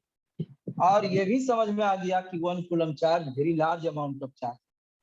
ये भी समझ में आ गया कि चार्ज का एक लिमिट होता है किसी कंडक्टर पर स्टोर होने का। अब नेक्स्ट क्वेश्चन ये है कि मान लीजिए कि ये जो अभी 0.1 मीटर ये जो स्फेरिकल कंडक्टर है जिस पर हम अधिक से अधिक इतना चार्ज स्टोर कर सकते हैं, मान लीजिए ये 0.1 मीटर साइज का ये है, ठीक है, इस पर हम 3.3 माइक्रोकूलम चार्ज स्टोर कर सकते हैं, इससे ज्यादा नहीं तो फिर वो एयर में लीक कर जाएगा, है ना। ये अभी हम पता किए हैं। तो मैक्सिमम चार्ज, इससे ज्यादा चार्ज बढ़ाएंगे तो बगल में इलेक्ट्रिक फील्ड जो है 3 इंटू 10⁻⁶ से ज्यादा हो जाए। तो अगर 0.1 मीटर इसका रेडियस है तो हम इस पर अधिक से अधिक चार्ज इतना तक स्टोर कर सकते हैं। ये अभी अभी समझे हैं, चलो ठीक है। ठीक, अब मेरा अगला क्वेश्चन क्वेश्चन कहानी आगे बढ़ रहा है, बढ़ते जाए, बढ़ाते जाए। क्या साइंटिस्ट सोचा, क्या कोई उपाय है कि साइज हम इतने बड़ा रखें, साइज नहीं बढ़ाएं, लेकिन थोड़ा सा भी इस पर ज्यादा चार्ज स्टोर किया जा सके और एयर में लीक ना करे। साइंटिस्ट सोचा कि कोई ऐसा उपाय है कि थोड़ा ज्यादा चार्ज स्टोर किया जा सके,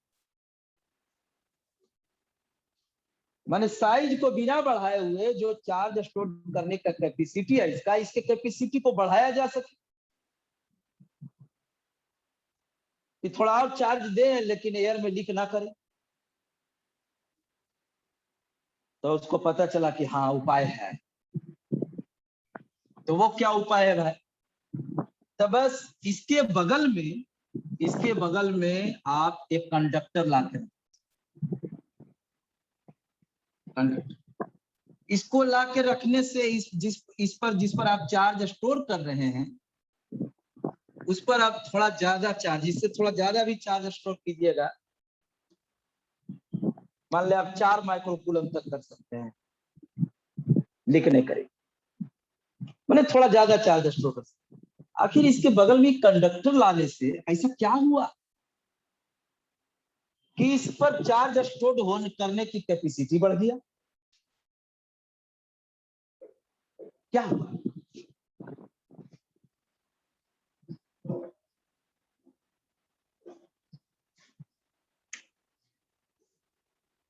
बड़ी मजेदार क्वेश्चन है, इजी क्वेश्चन आज बता रहे हैं।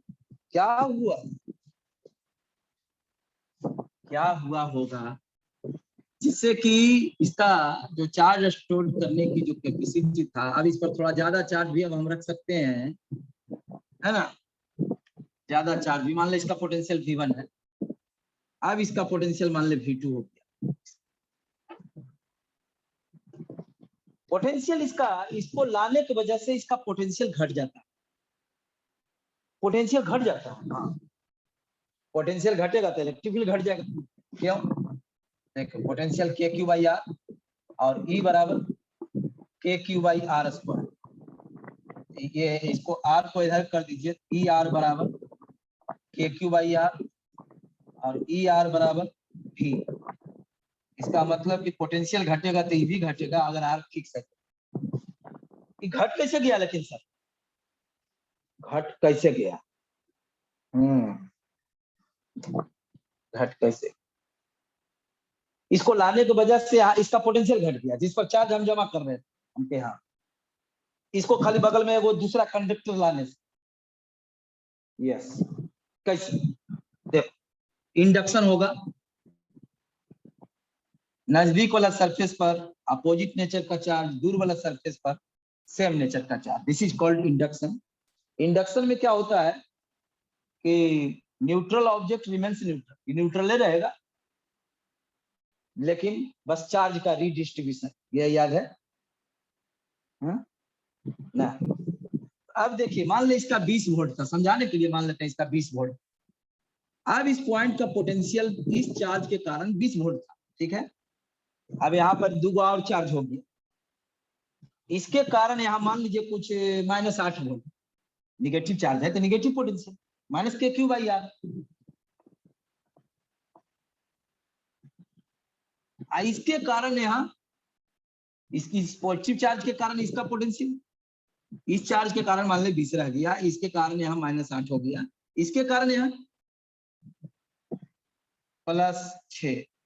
6 ही कहा लिखे सर, 8 कहा नहीं लिखे? तो तू बता। इसके कारण, इस -Q के कारण यहाँ पोटेंशियल -8 लिखे, पर +Q के कारण जो इंडक्शन हुआ उसके कारण +6 ही लिखे, मैग्नीट्यूड में कम लिखे, ठीक है? इस निगेटिव है तो निगेटिव पोटेंशियल होगा KQ/R, चार्ज निगेटिव तो पोटेंशियल निगेटिव, चार्ज पॉजिटिव तो पोटेंशियल पॉजिटिव, पर ये इसके कारण 8 माइनस में 8, इसके कारण 6, ये 8 और 6 ऐसा क्यों किया? कम क्यों लिखे? ये आप ही बताइए। सर डिस्टेंस ज्यादा है। हाँ, ये माइनस वाला जो चार्ज है ना वो इस पॉइंट के नजदीक, और ये जो प्लस वाला चार्ज है ना वो दूर है। इसलिए अगर मैग्नीट्यूड की बात करें, माइनस छोड़ दें, तो जो नजदीक है उसका भी का वैल्यू मैग्नीट्यूड में ज्यादा होगा, और जो दूर में है उसका आर ज्यादा होगा, तो भी का वैल्यू कम। सिंपल सा बात। कितना हो गया पोटेंशियल?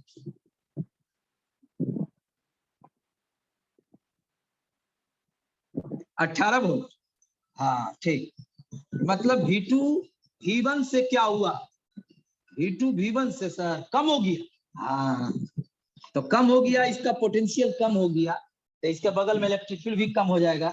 अब इस पर आप ज्यादा चार्ज स्टोर कर सकते हैं। अच्छा, बड़ा दिमाग लगा दिया साइंटिस्ट।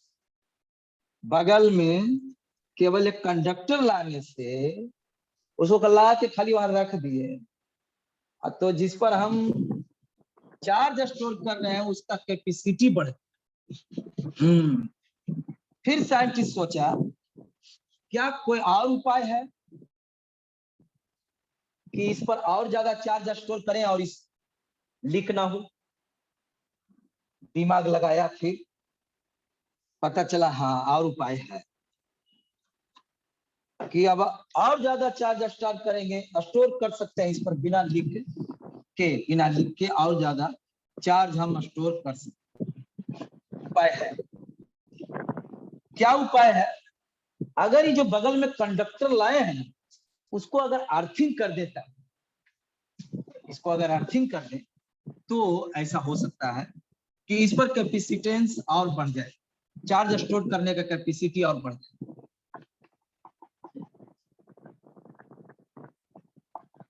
देखिए ये निगेटिव चार्ज को तो ये पॉजिटिव चार्ज खींचे रखेगा, लेकिन जिसको आप अर्थिंग कर दिए, ये इलेक्ट्रॉन सप्लाई करके यहाँ जो पॉजिटिव चार्ज था उसको न्यूट्रलाइज कर, पर ये निगेटिव चार्ज को ये पॉजिटिव चार्ज अपने तरफ खींचे रखेगा, माने प्लस क्यू इस पर माइनस क्यू। अब कितना होगा? तो अब सर इसका पोटेंशियल 20 वोल्ट, 20 वोल्ट, इसके कारण -8 यहाँ तो अब आइए नहीं है, खत्म, माने 12 हो गया। अरे वाह, ये तो और कम हो गया, 18 से 12 हो गया। मतलब इस पर चार्ज स्टोर करने की कैपेसिटी और बढ़ गया। साइंटिस्ट सोचा कि कोई और कुछ उपाय है, इस पर हम थोड़ा और ज्यादा चार्ज स्टोर करें और लीक ना करें।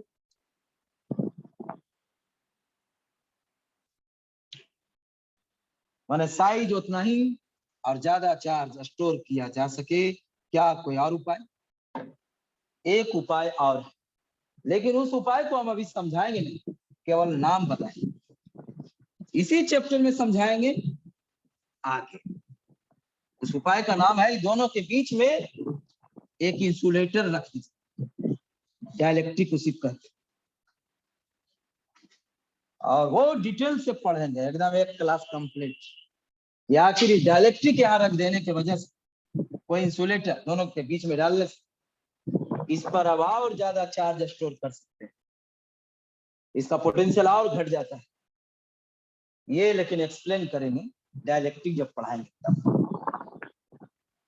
अभी जो व्यवस्था हो गया इसको कहते हैं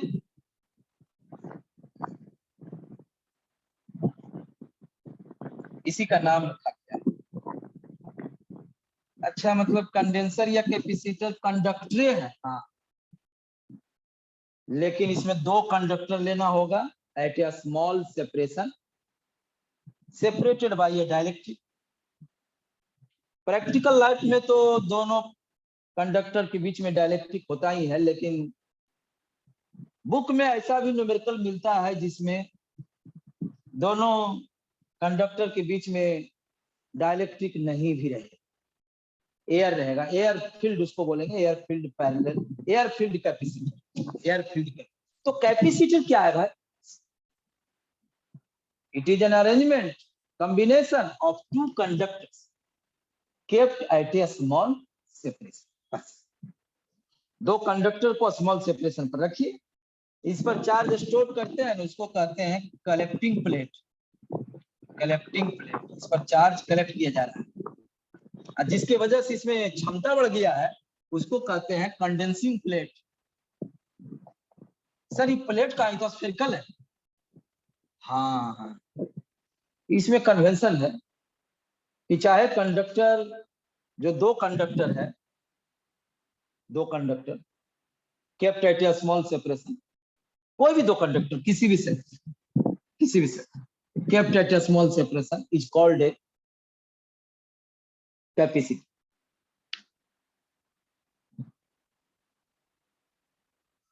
तो इसमें एक पर प्लस क्यू चार्ज रहेगा, दूसरे पर उतना ही नेगेटिव चार्ज रहेगा। जिस पर पॉजिटिव चार्ज रहता है that is called positive plate of the capacity. वो किसी भी शेप में क्यों ना हो, यहां नाम रखा गया है। दोनों कंडक्टर को प्लेट्स बोला जाता है, चाहे वो सिलिंड्रिकल हो, स्फेरिकल हो, चाहे जिस भी शेप का। वो तो प्लेट का मतलब यहाँ कोई जरूरी नहीं है कि प्लेट ही हो, नहीं जरूरी नहीं, प्लेट भी हो सकता है। दोनों प्लेट, ये एक कंडक्टिंग प्लेट है, दूसरा conducting plate, plate at a small separation. पर वो कंडक्ट प्लेट नहीं भी होगा तो भी प्लेट बोलेंगे।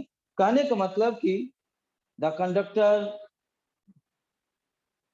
having positive charge is called positive plate and having negative charge is called negative plate of the capacitor।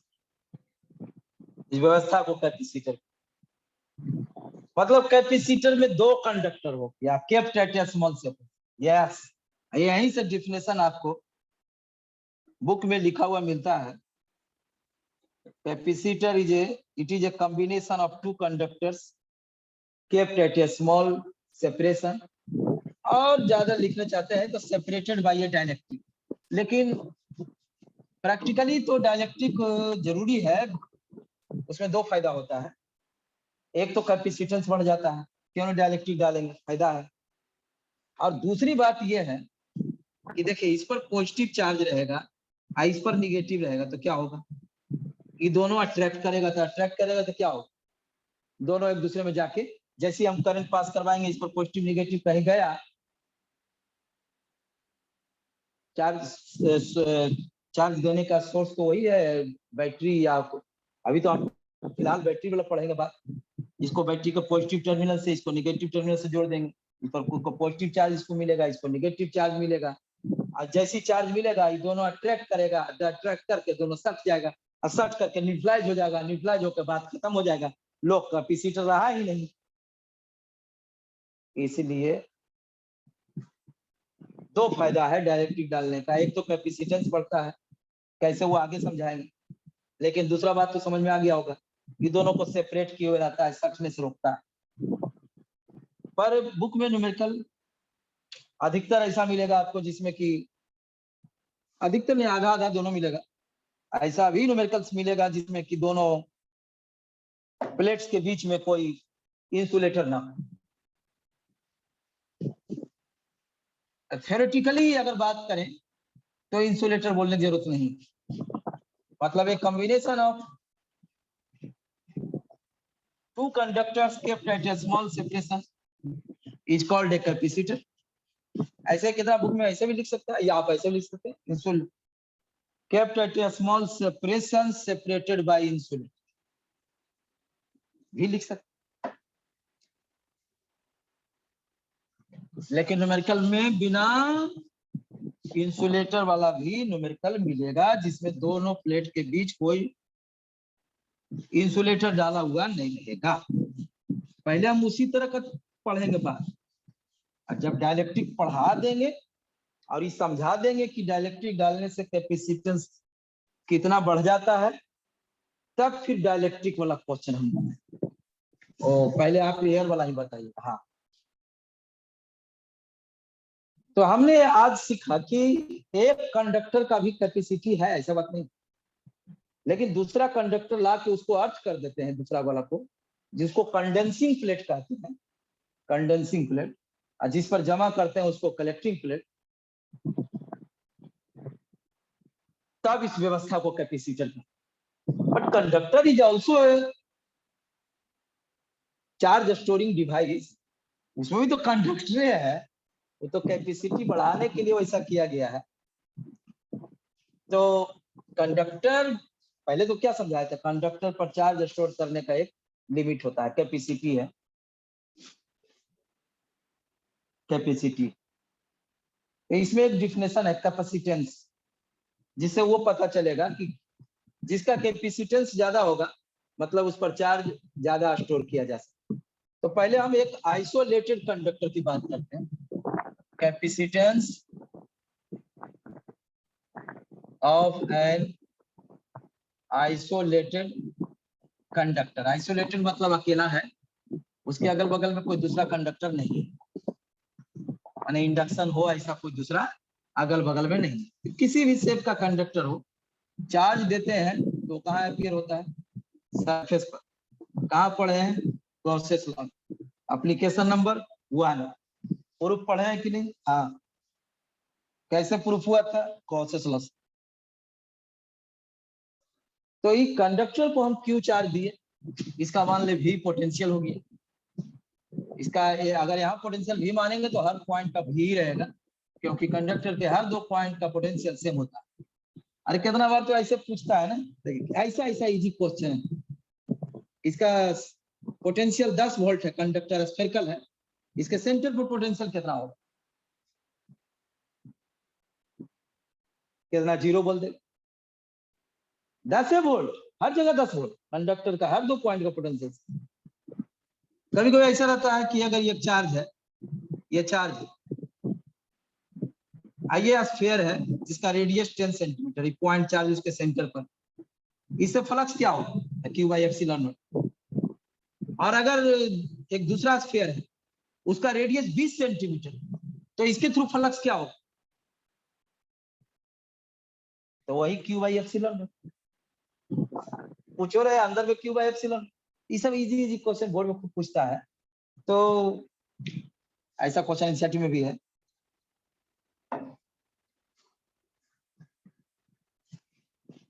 एक क्वेश्चन एनसीईआरटी में क्यू चार्ज क्यूब में रखा हुआ है, क्यूब के अंदर सेंटर फ्लक्स निकालिए, क्यू बाई एप्सिलॉन नॉट हो गया। चार्ज दिया हुआ है उसमें, उसको एप्सिलॉन नॉट से डिवाइड कर। तो ये पोटेंशियल ऑफ द कंडक्टर, इसको एक्सपेरिमेंटली मेजर कर सकते हैं, क्योंकि इसका फॉर्मूला नहीं होगा, क्योंकि ये कोई स्टैंडर्ड शेप का नहीं है। हाँ, तो एक्सपेरिमेंटली मेजर किया साइंटिस्ट। क्या उसने देखा कि जब चार्ज इस पर हम बढ़ाते हैं तो इसका पोटेंशियल भी बढ़ जाता है। कैसे? तो अगर दुगना करते हैं तो पोटेंशियल दुगना हो जाता है। जैसे मान लो इस पर अधिक से अधिक हम 30 माइक्रोकूलम चार्ज स्टोर कर सकते हैं सपोज, तो पहले 2 माइक्रोकूलम किए तो इसका पोटेंशियल 10 वोल्ट है। एक्सपेरिमेंट से 4 माइक्रोकूलम किए तो 20 वोल्ट हो गया। इससे तो ज्यादा नहीं करना है, लेकिन इससे कम ही करना है। पर साइंटिस्ट ने देखा कि चार्ज जैसे जैसे बढ़ाते जाते हैं, पोटेंशियल उसी के डायरेक्टली प्रोपोर्शनल बढ़ता है। ये एक्सपेरिमेंटल बात है। तो ये एक्सपेरिमेंटल है, इसी तो इसमें कुछ हम कर नहीं सकते हैं। ये तो साइंटिस्ट ने भी एक्सपेरिमेंटली ऑब्जर्व किया।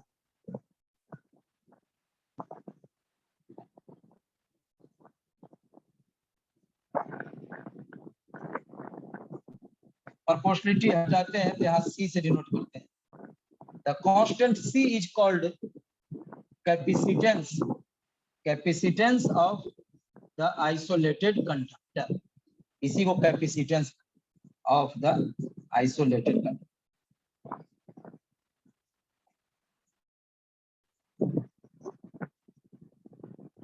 क्योंकि इससे कैपेसिटेंस पता चलता है कि कितना क्षमता है उसको स्टोर करने का। देखिए ना, अभी अभी हम कहानी सुनाए थे, पहले कहानी सुनाए कि किसी भी तरह से अगर इसका भी को कम कर दिया जाए तो और ज्यादा चार्ज स्टोर करेंगे, क्योंकि भी कम करेंगे ना कैपेसिटेंस बढ़ जाएगा। तो भी कम करेंगे कैपेसिटेंस इसका बढ़ जाएगा, मतलब कि ज्यादा चार्ज हम स्टोर कर सकते। और ऐसे एक न्यूमेरिकल भी बताए थे, Q square is less than equal to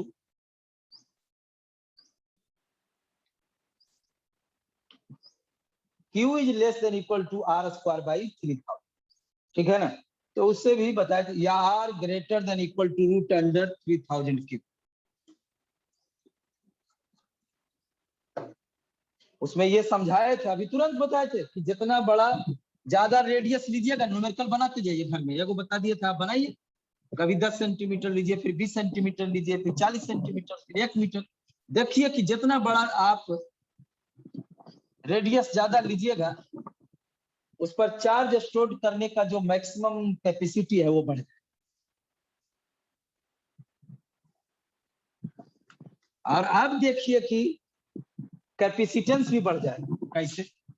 हम उसका तो निकाल सकते हैं कैपेसिटेंस, स्फेरिकल कंडक्टर, ये तो टेढ़ा किसी भी शेप का था, उसको एक्सपेरिमेंटली ही केवल कैपेसिटेंस उसका निकाला जा सकता है, क्यू बाई भी का वैल्यू। चार्ज देंगे, पोटेंशियल होगा, उसको इसमें पुट करेंगे, सी निकल जाएगा।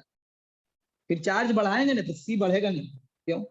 क्योंकि चार्ज दुगना करेंगे तो भी दुगना हो जाएगा, सी सेम में रहेगा।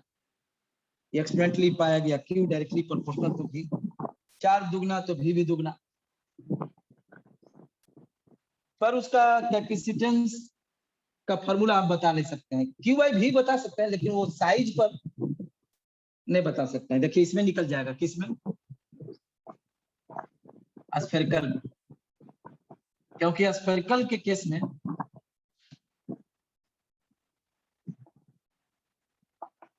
देखिए ये स्फेरिकल है, चार्ज इसमें दे दीजिए, क्यू दे दिए,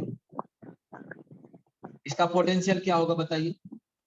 इसका पोटेंशियल होगा इतना। इसका फॉर्मूला जानते हैं कि नहीं? हाँ जानते हैं, लेकिन जो टेढ़ा लंगड़ा अभी बनाए थे इसके जस्ट पहले वाला, क्या उसका फॉर्मूला होता है? नहीं, वही बात, उसको एक्सपेरिमेंटली ही आप कुछ कर सकते हैं, उसका कोई फॉर्मूला नहीं होता।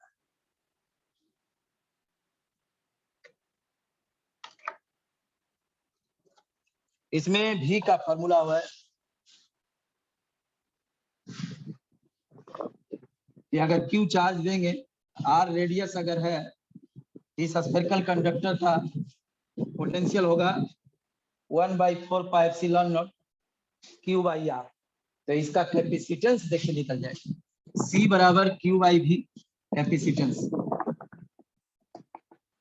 क्यू भी का वैल्यू ये रख दिए, Q by 4 pi epsilon naught R, Q Q cut गया, सी बराबर ये देखिए आज यहां से पता चल गया ये कैपेसिटेंस किस दो चीज पर डिपेंड करता है। आइसोलेटेड कंडक्टर का कैपेसिटेंस दो चीज पर, शेप और साइज पर, माने कितना बड़ा है छोटा है, और मीडियम वैक्यूम है उसके चारों तरफ, या एयर है तब तो इतना होगा, एयर है तो इतना। लेकिन अगर मान ले कोई डाइलेक्ट्रिक रहेगा, कोई मीडियम रहेगा, तो एप्सिलॉन नॉट के जगह पर एप्सिलॉन लिखाएगा। एप्सिलॉन नॉट क्या है? परमिटिविटी ऑफ एयर या vacuum, epsilon permittivity of medium, मतलब ये एयर में नहीं, मीडियम में अगर रखा रहेगा, कोई दूसरा डाइलेक्ट्रिक में, पानी में, कुछ में, सी कैपेसिटेंस उसका बदल जाएगा। तो आइसोलेटेड कंडक्टर का कैपेसिटेंस किस पर डिपेंड करता है? उस कंडक्टर के शेप और साइज पर और मीडियम। क्यू पर डिपेंड करता है कि नहीं? नहीं, फार्मूला से सावधान, फार्मूला से सावधान। क्यू दुगना कीजिएगा तो भी दुगना हो जाएगा और इसका सी सेम ही रह जाएगा। जो बात को नहीं समझता है वो इजी क्वेश्चन में भी गलती कर सकता है, ऐसे तो बहुत जगह गलती करेगा। फॉर्मूला से सावधान। फ्रिक्शन पढ़ते हैं,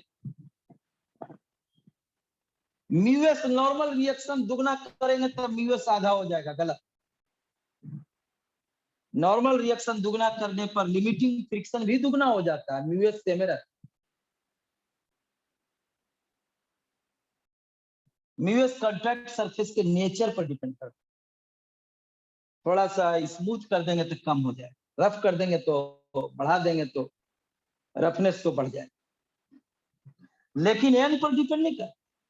ये सब धोखा है, बहुत तरह का धोखा हम 11th में बता चुके। फॉर्मूला से जवाब देने वाले स्टूडेंट फॉर्मूला से सावधान हो जा। सर क्या सावधानी बरतना है? उस क्वेश्चन में जिसको बोला है कि दुगना कर दिए हैं, फॉर्मूला से जवाब दे रहा है, तो फॉर्मूला को देखो और सोचो कि अगर क्यू को दुगना किया है तो इस पर कोई असर पड़ा है कि नहीं। और अगर सोचने हमको नहीं आता, छोड़ दो, मत बन।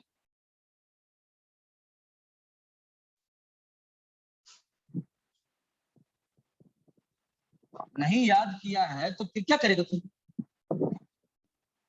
इट इज फाउंड एक्सपेरिमेंटली, तुम पढ़वे नहीं किया, क्यू डायरेक्टली प्रोपोर्शनल टू भी एक्सपेरिमेंट से साइंटिस्ट ने पता किया, क्यू दुगना तो भी दुगना। तो न्यूमेरिकल का हल इसका बनाइएगा भाई। अच्छा, जब थ्योरी पढ़े तो न्यूमेरिकल का हल बनाएंगे। हाँ बात भी सही, वही तो बोल।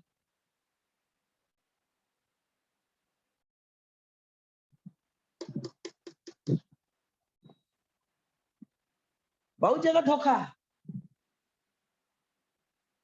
लेकिन आसान है, कुछ दिक्कत नहीं है, क्योंकि उसका हम डिफिनेशन बता दिए। कोई पूछे what do you mean from formula से सावधान, इसका डिफिनेशन होता है सर। हाँ डिफिनेशन होता है। क्या डिफिनेशन?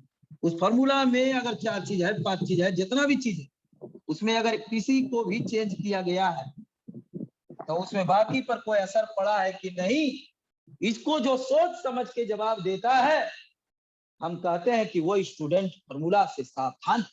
अच्छा, इतना बड़ा डिफिनेशन है। हाँ तो एग्जाम में लेके आएगा, एग्जाम में लेकिन नहीं आएगा, पर आपको ये डिफिनेशन याद रखना होगा। What do you mean from formula से सावधान।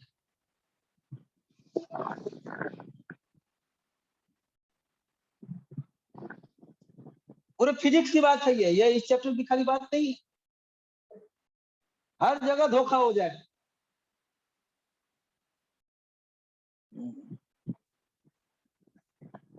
उसमें समझना पड़ता है कि किसको वैरी करने पर कौन वैरी करता है, कौन किस पर डिपेंड करता है, सब लिखा रहता है। अब अधूरा मन से पढ़ोगे या पढ़ोगे रटने के जैसा। रटने का मतलब होता है उसके बारे में कुछ सोचना नहीं।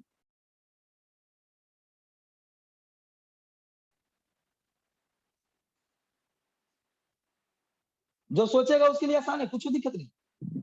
सब जान रहा है कि किस पर कौन चीज डिपेंड कर रहा है, तो सब बुक में लिखा हुआ है। सब नोट जो जो सर पढ़ा रहे थे सर लिखाए हुए हैं सब यार, बुक में भी लिखा हुआ है। हम अंतर्यामी थोड़े हैं, हम साइंटिस्ट थोड़े हैं जो हम एक्सपेरिमेंट किए हैं। हम तो बिल्कुल बुक में ही जो पढ़ के सीखेंगे ना। तो लेकिन कितना बुक पढ़ के भी सीखता नहीं है, रट जाता है, लेकिन उसको सोचता ही नहीं है। वो जो क्वेश्चन उससे पूछा गया है ना, उसका फॉर्मूला वो बोल देगा, उससे रिलेटेड बात बोल देगा, और वो क्वेश्चन नहीं बनाएगा। क्यों? पता नहीं, वो खाली रट गया या कुछ, उसको खाली गुनगुना रहा है, उसको कोई मतलब नहीं था क्या मतलब होता है।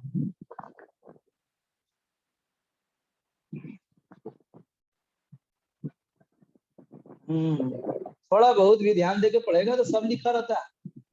अब यहाँ लिखा हुआ है it is found experimentally that Q directly proportional to, इसका क्या मतलब है?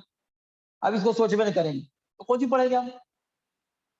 इसका मतलब हम लिख के बताए, 2 माइक्रोकूलम तो 10 वोल्ट, तो 4 तो 20 तक, 6 तो 30, ऐसा मतलब कि दुगना तो पोटेंशियल दुगना, 3 गुना तो पोटेंशियल 3, लिख के बताया। उसके बावजूद भी अगर बोले कि क्यू बढ़ाने पर सी बढ़ जाएगा, कितना शर्म की बात है।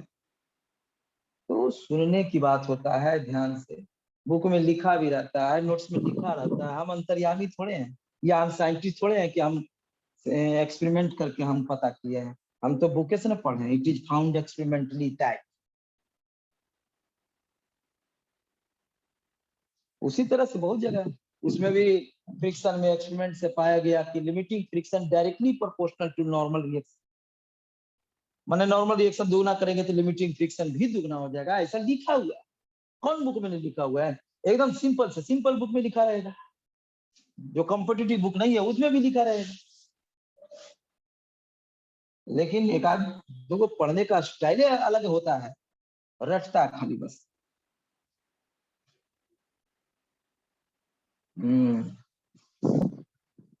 इसमें हाँ, इसमें जो है, इसमें ही नहीं लिखा गया किसी ये कहीं पर लिखा गया C directly proportional to R, कहीं लिखा हुआ है माने कि R को दुगना करेंगे तो यहाँ पर ये जो निकला है कैपेसिटेंस, अब इससे पता चलेगा किस पर डिपेंड करता है। ये नहीं, ये तो एक्सपेरिमेंट नहीं पाया गया, ये दुगना करेंगे ये भी दुगना हो जाएगा। तो मीडियम और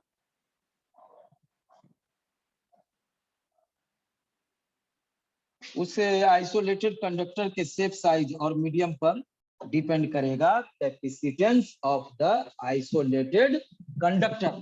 और आइसोलेटेड स्फेरिकल कंडक्टर का कैपेसिटेंस का फॉर्मूला याद रखिएगा, C = 4πε0 R। अब हम बात करेंगे कैपेसिटर। तो कैपेसिटर का डिफिनेशन तो बता ही दिए, 3-4 बार बोले, पूरा डिटेल से समझाए। दो कंडक्टर लेते हैं, स्मॉल सेपरेशन पर लीजिएगा ना तो और ज्यादा कैपेसिटी बढ़ जाता है उसका। तो कैपेसिटर कंडक्टर है दो कंडक्टर का combination. It is a combination of two conductor separated by a small separation. Combination of two conductors separated by kept at a small separation, kept at a small separation.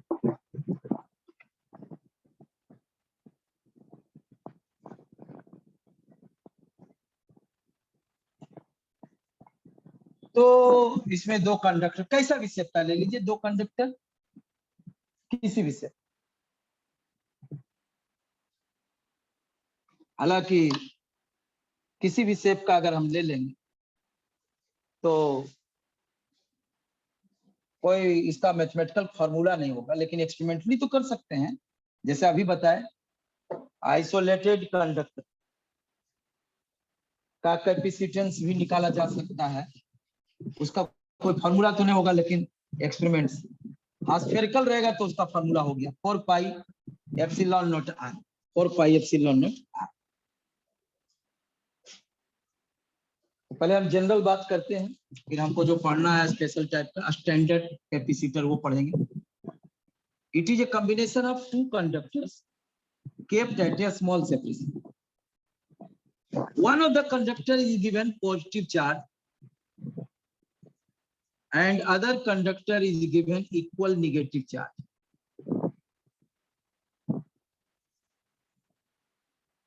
मतलब equal and opposite charges होना चाहिए, इसलिए आप ऐसे भी इसको कर सकते हैं, equal and opposite charges form a capacitor.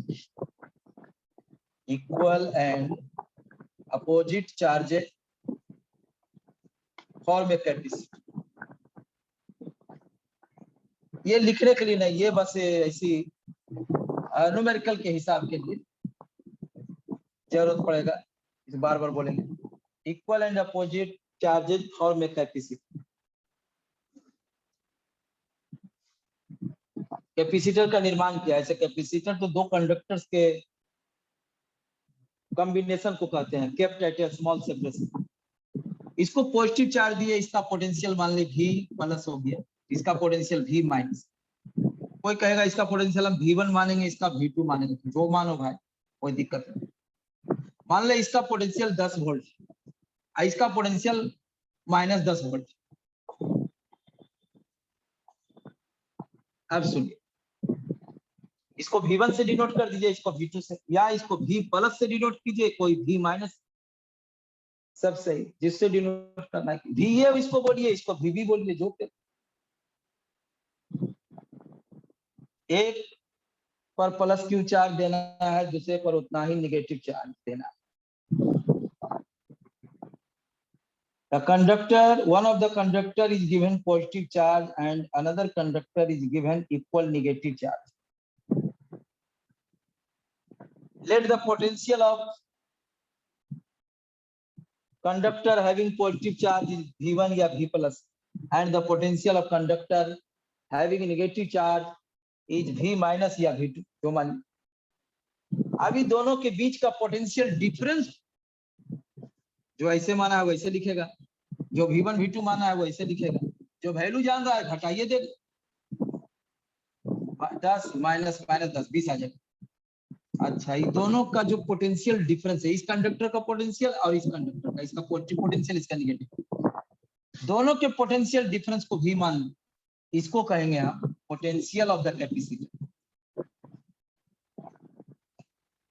याद रखिएगा, अगर हम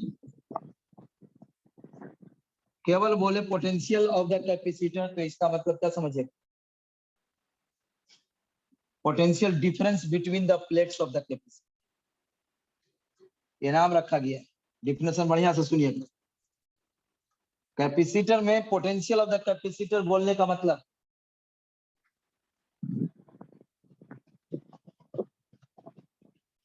potential difference between the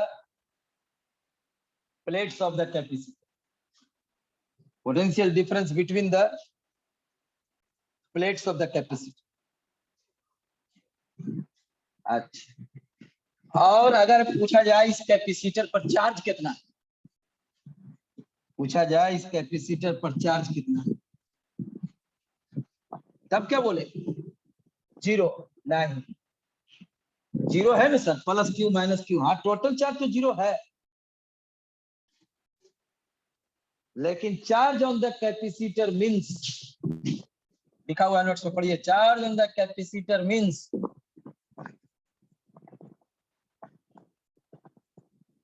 charge on its positive plate,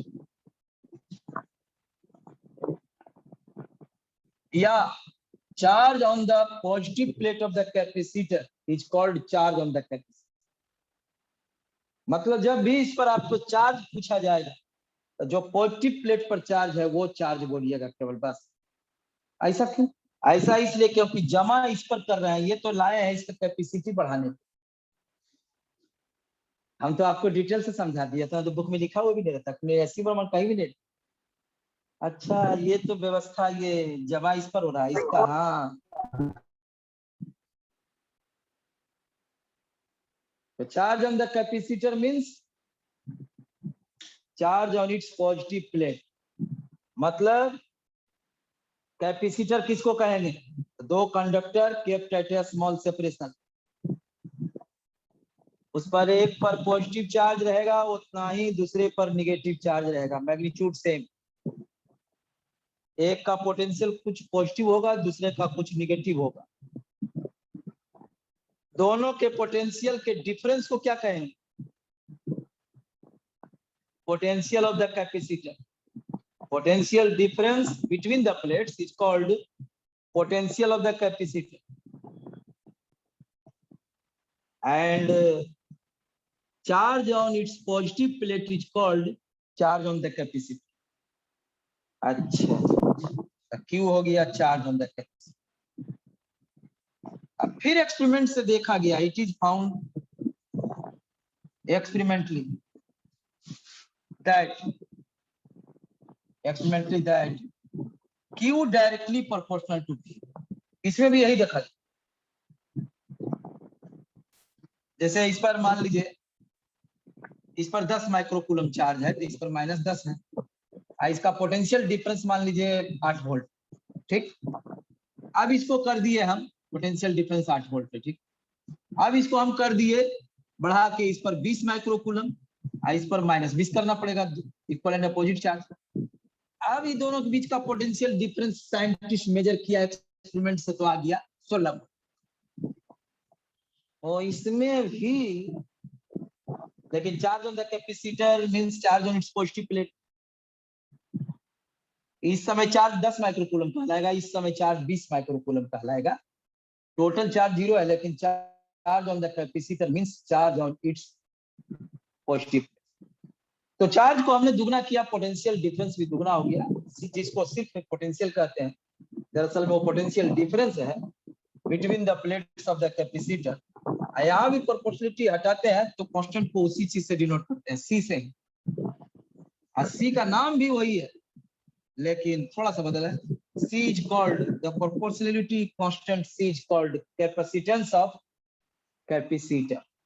इसका पहले जो बोले थे उसमें बोले थे capacitance of isolated conductor.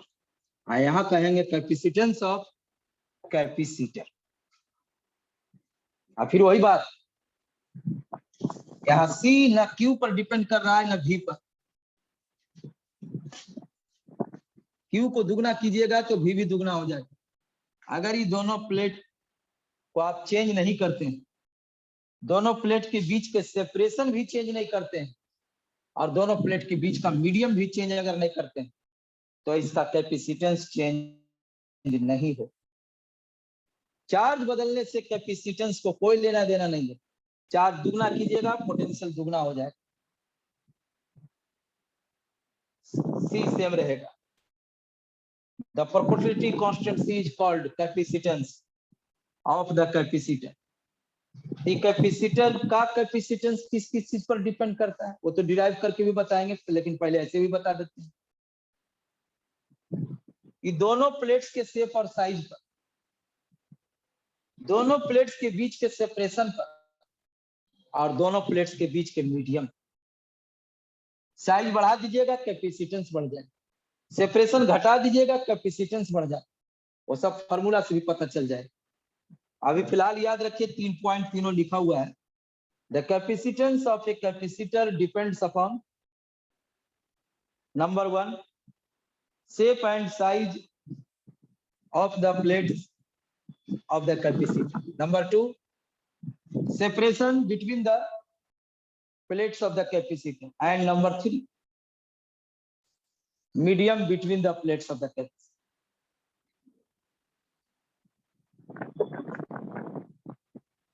Capacitor 3 type का है, हमको पढ़ना है। पैरेलल प्लेट कैपेसिटर, दूसरा स्फेरिकल कैपेसिटर। कोई भी कैपेसिटर रहेगा उसमें 2 कंडक्टर तो रहेगा ही। सिलिंड्रिकल कैपेसिटर, इसमें से ये ज्यादा इंपॉर्टेंट है, इसे भी क्वेश्चन आता है, ये ज्यादा है, इसे ज्यादा आता है। इस सब का हम कैपेसिटेंस निकाले, कैसे निकालिएगा? हाँ स्टेप बता देते हैं।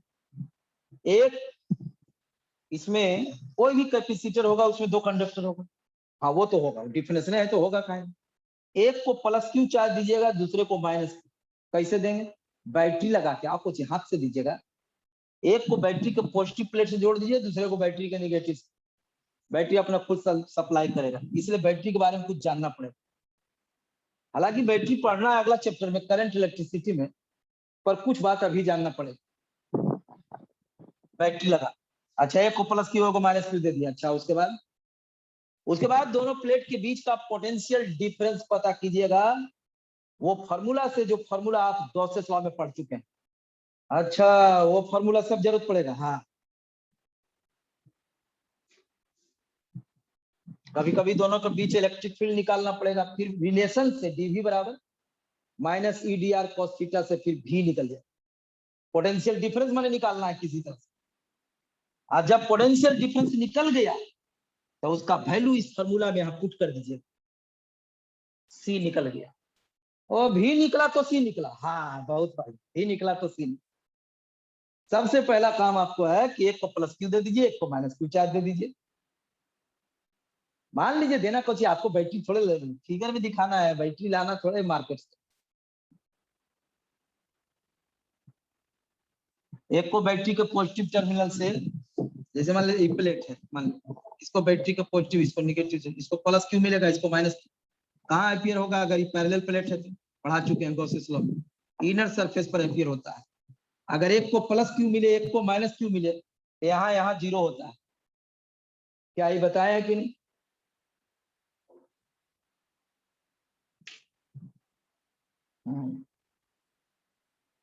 एक दिन आप मौका है पूरा रगड़ने का, पूरा याद करने का, क्योंकि अगले दिन तो पूरा यही होना है फार्मूला। यही एनसीईआरटी क्वेश्चन जो है, वो जो पूछ रहे थे, वो अब उनसे बन जाएगा, उन्हीं से जो पूछ रहे थे। नहीं बनेगा तो अगले दिन हम उसको बताएंगे, बने चाहे मत बने। मतलब कैपेसिटर के नोट्स में आपका लिखा हुआ है, हाँ वो जो क्वेश्चन एनसीईआरटी में है, दो प्लेट्स हैं, दोनों में चार्ज दिया हुआ है, सिग्मा माइनस सिग्मा वैल्यू दिया हुआ है, और यहाँ पर निकालना है 3 जगह, कौन सी, इलेक्ट्रिक फील्ड। तो ये आपके नोट्स में निकाला हुआ है कैपेसिटर में, हाँ निकाला हुआ। सोचिए कैपेसिटर में जरूरत पड़ गया उसको, इतना सा छोड़िए उसको, देखिए मत तो बतेबे करेंगे, लेकिन आप ये सोचिए, हम इसे बोल क्यों रहे हैं कि आप गॉसिस लॉ को बढ़िया से 3-4 लोग पढ़िए।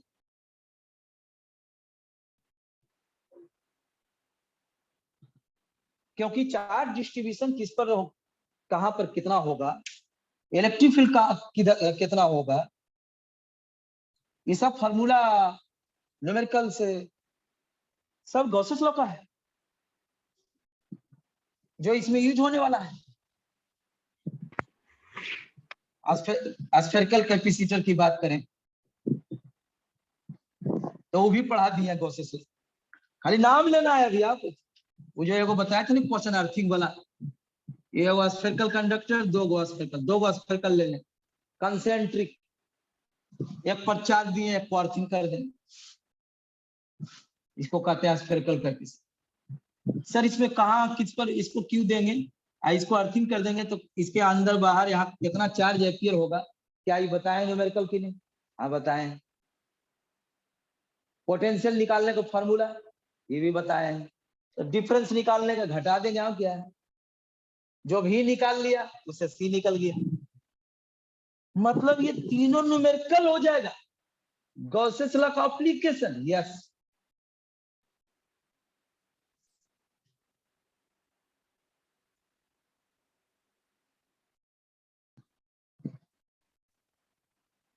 थोड़ा सा हम पहले एक बात कंसेप्ट बेसिक एक और सिखाते हैं, बेसिक पूरा रहना चाहिए इतना बेसिक, कहानी सुनने में और सोचने समझने में अच्छा लगता है। जैसे देखिए ये मान ले प्लेट है, जरा बताइए तो पहले आप कि ये दोनों प्लेट, कुछ आपसे पूछिए, ये लेते हैं एनसीईआरटी क्वेश्चन, अब ये बन जाएगा, अब बना हुआ है भी आगे, दो बार बन जाएगा तो क्या दिक्कत है। इसको प्लस क्यू चार्ज दिए, हाँ सर ठीक, इसको माइनस क्यू दिए, बताइए यहाँ कितना चार्ज एपियर होगा? 0 0, यहाँ 0 यहाँ प्लस क्यू माइनस क्यू, हाँ ठीक है बताया हुआ है ना। अब जरा सुनिए, अब यहाँ इलेक्ट्रिक फील्ड क्या होगा, दोनों प्लेट्स के बीच में इलेक्ट्रिक, मान ले जाए इसमें सिग्मा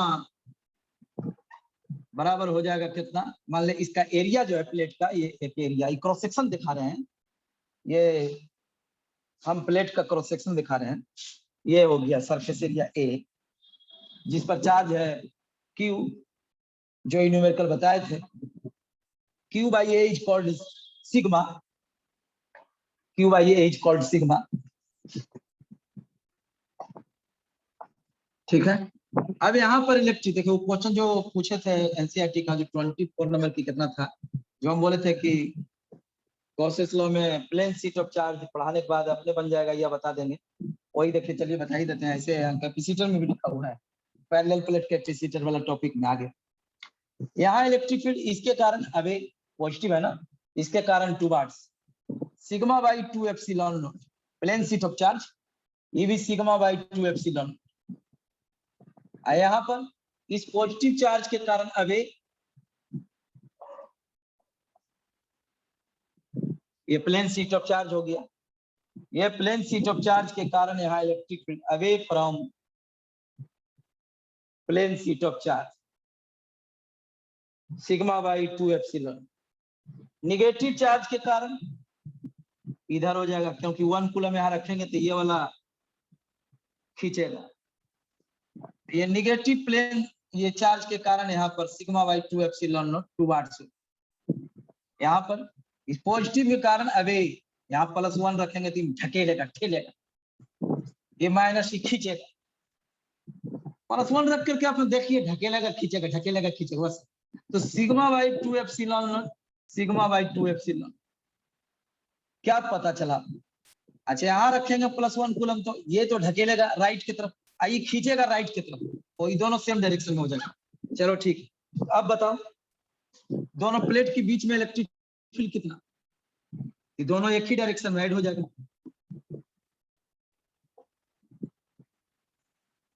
इसको ऐड करेंगे sigma by 2 epsilon not plus sigma by 2 epsilon not, ये इतना है, ये इलेक्ट्रिक फील्ड निकल गया। पोटेंशियल यहाँ इलेक्ट्रिक फील्ड क्या हो जाएगा? 0 हो जाएगा। यहाँ इलेक्ट्रिक फील्ड क्या होगा? 0 हो जाएगा, क्योंकि दोनों equal and opposite, equal and opposite. यही क्वेश्चन है, देख लीजिए, उसमें सिग्मा का खाली वैल्यू दिया हुआ है बस। 24 नंबर शायद पूछे थे ना, पहला ही चैप्टर का एक क्वेश्चन। और इसी को हम पैरेलल प्लेट कैपेसिटर का, दो conducting plates, large conducting plates at a small separation is called a parallel plate capacitor, जिसमें दोनों प्लेट के बीच में इलेक्ट्रिक फील्ड इतना है और बाहर बाहर 0 है, बाहर बाहर 0। तो ये आप देख सकते हैं क्वेश्चन हम एनसीईआरटी में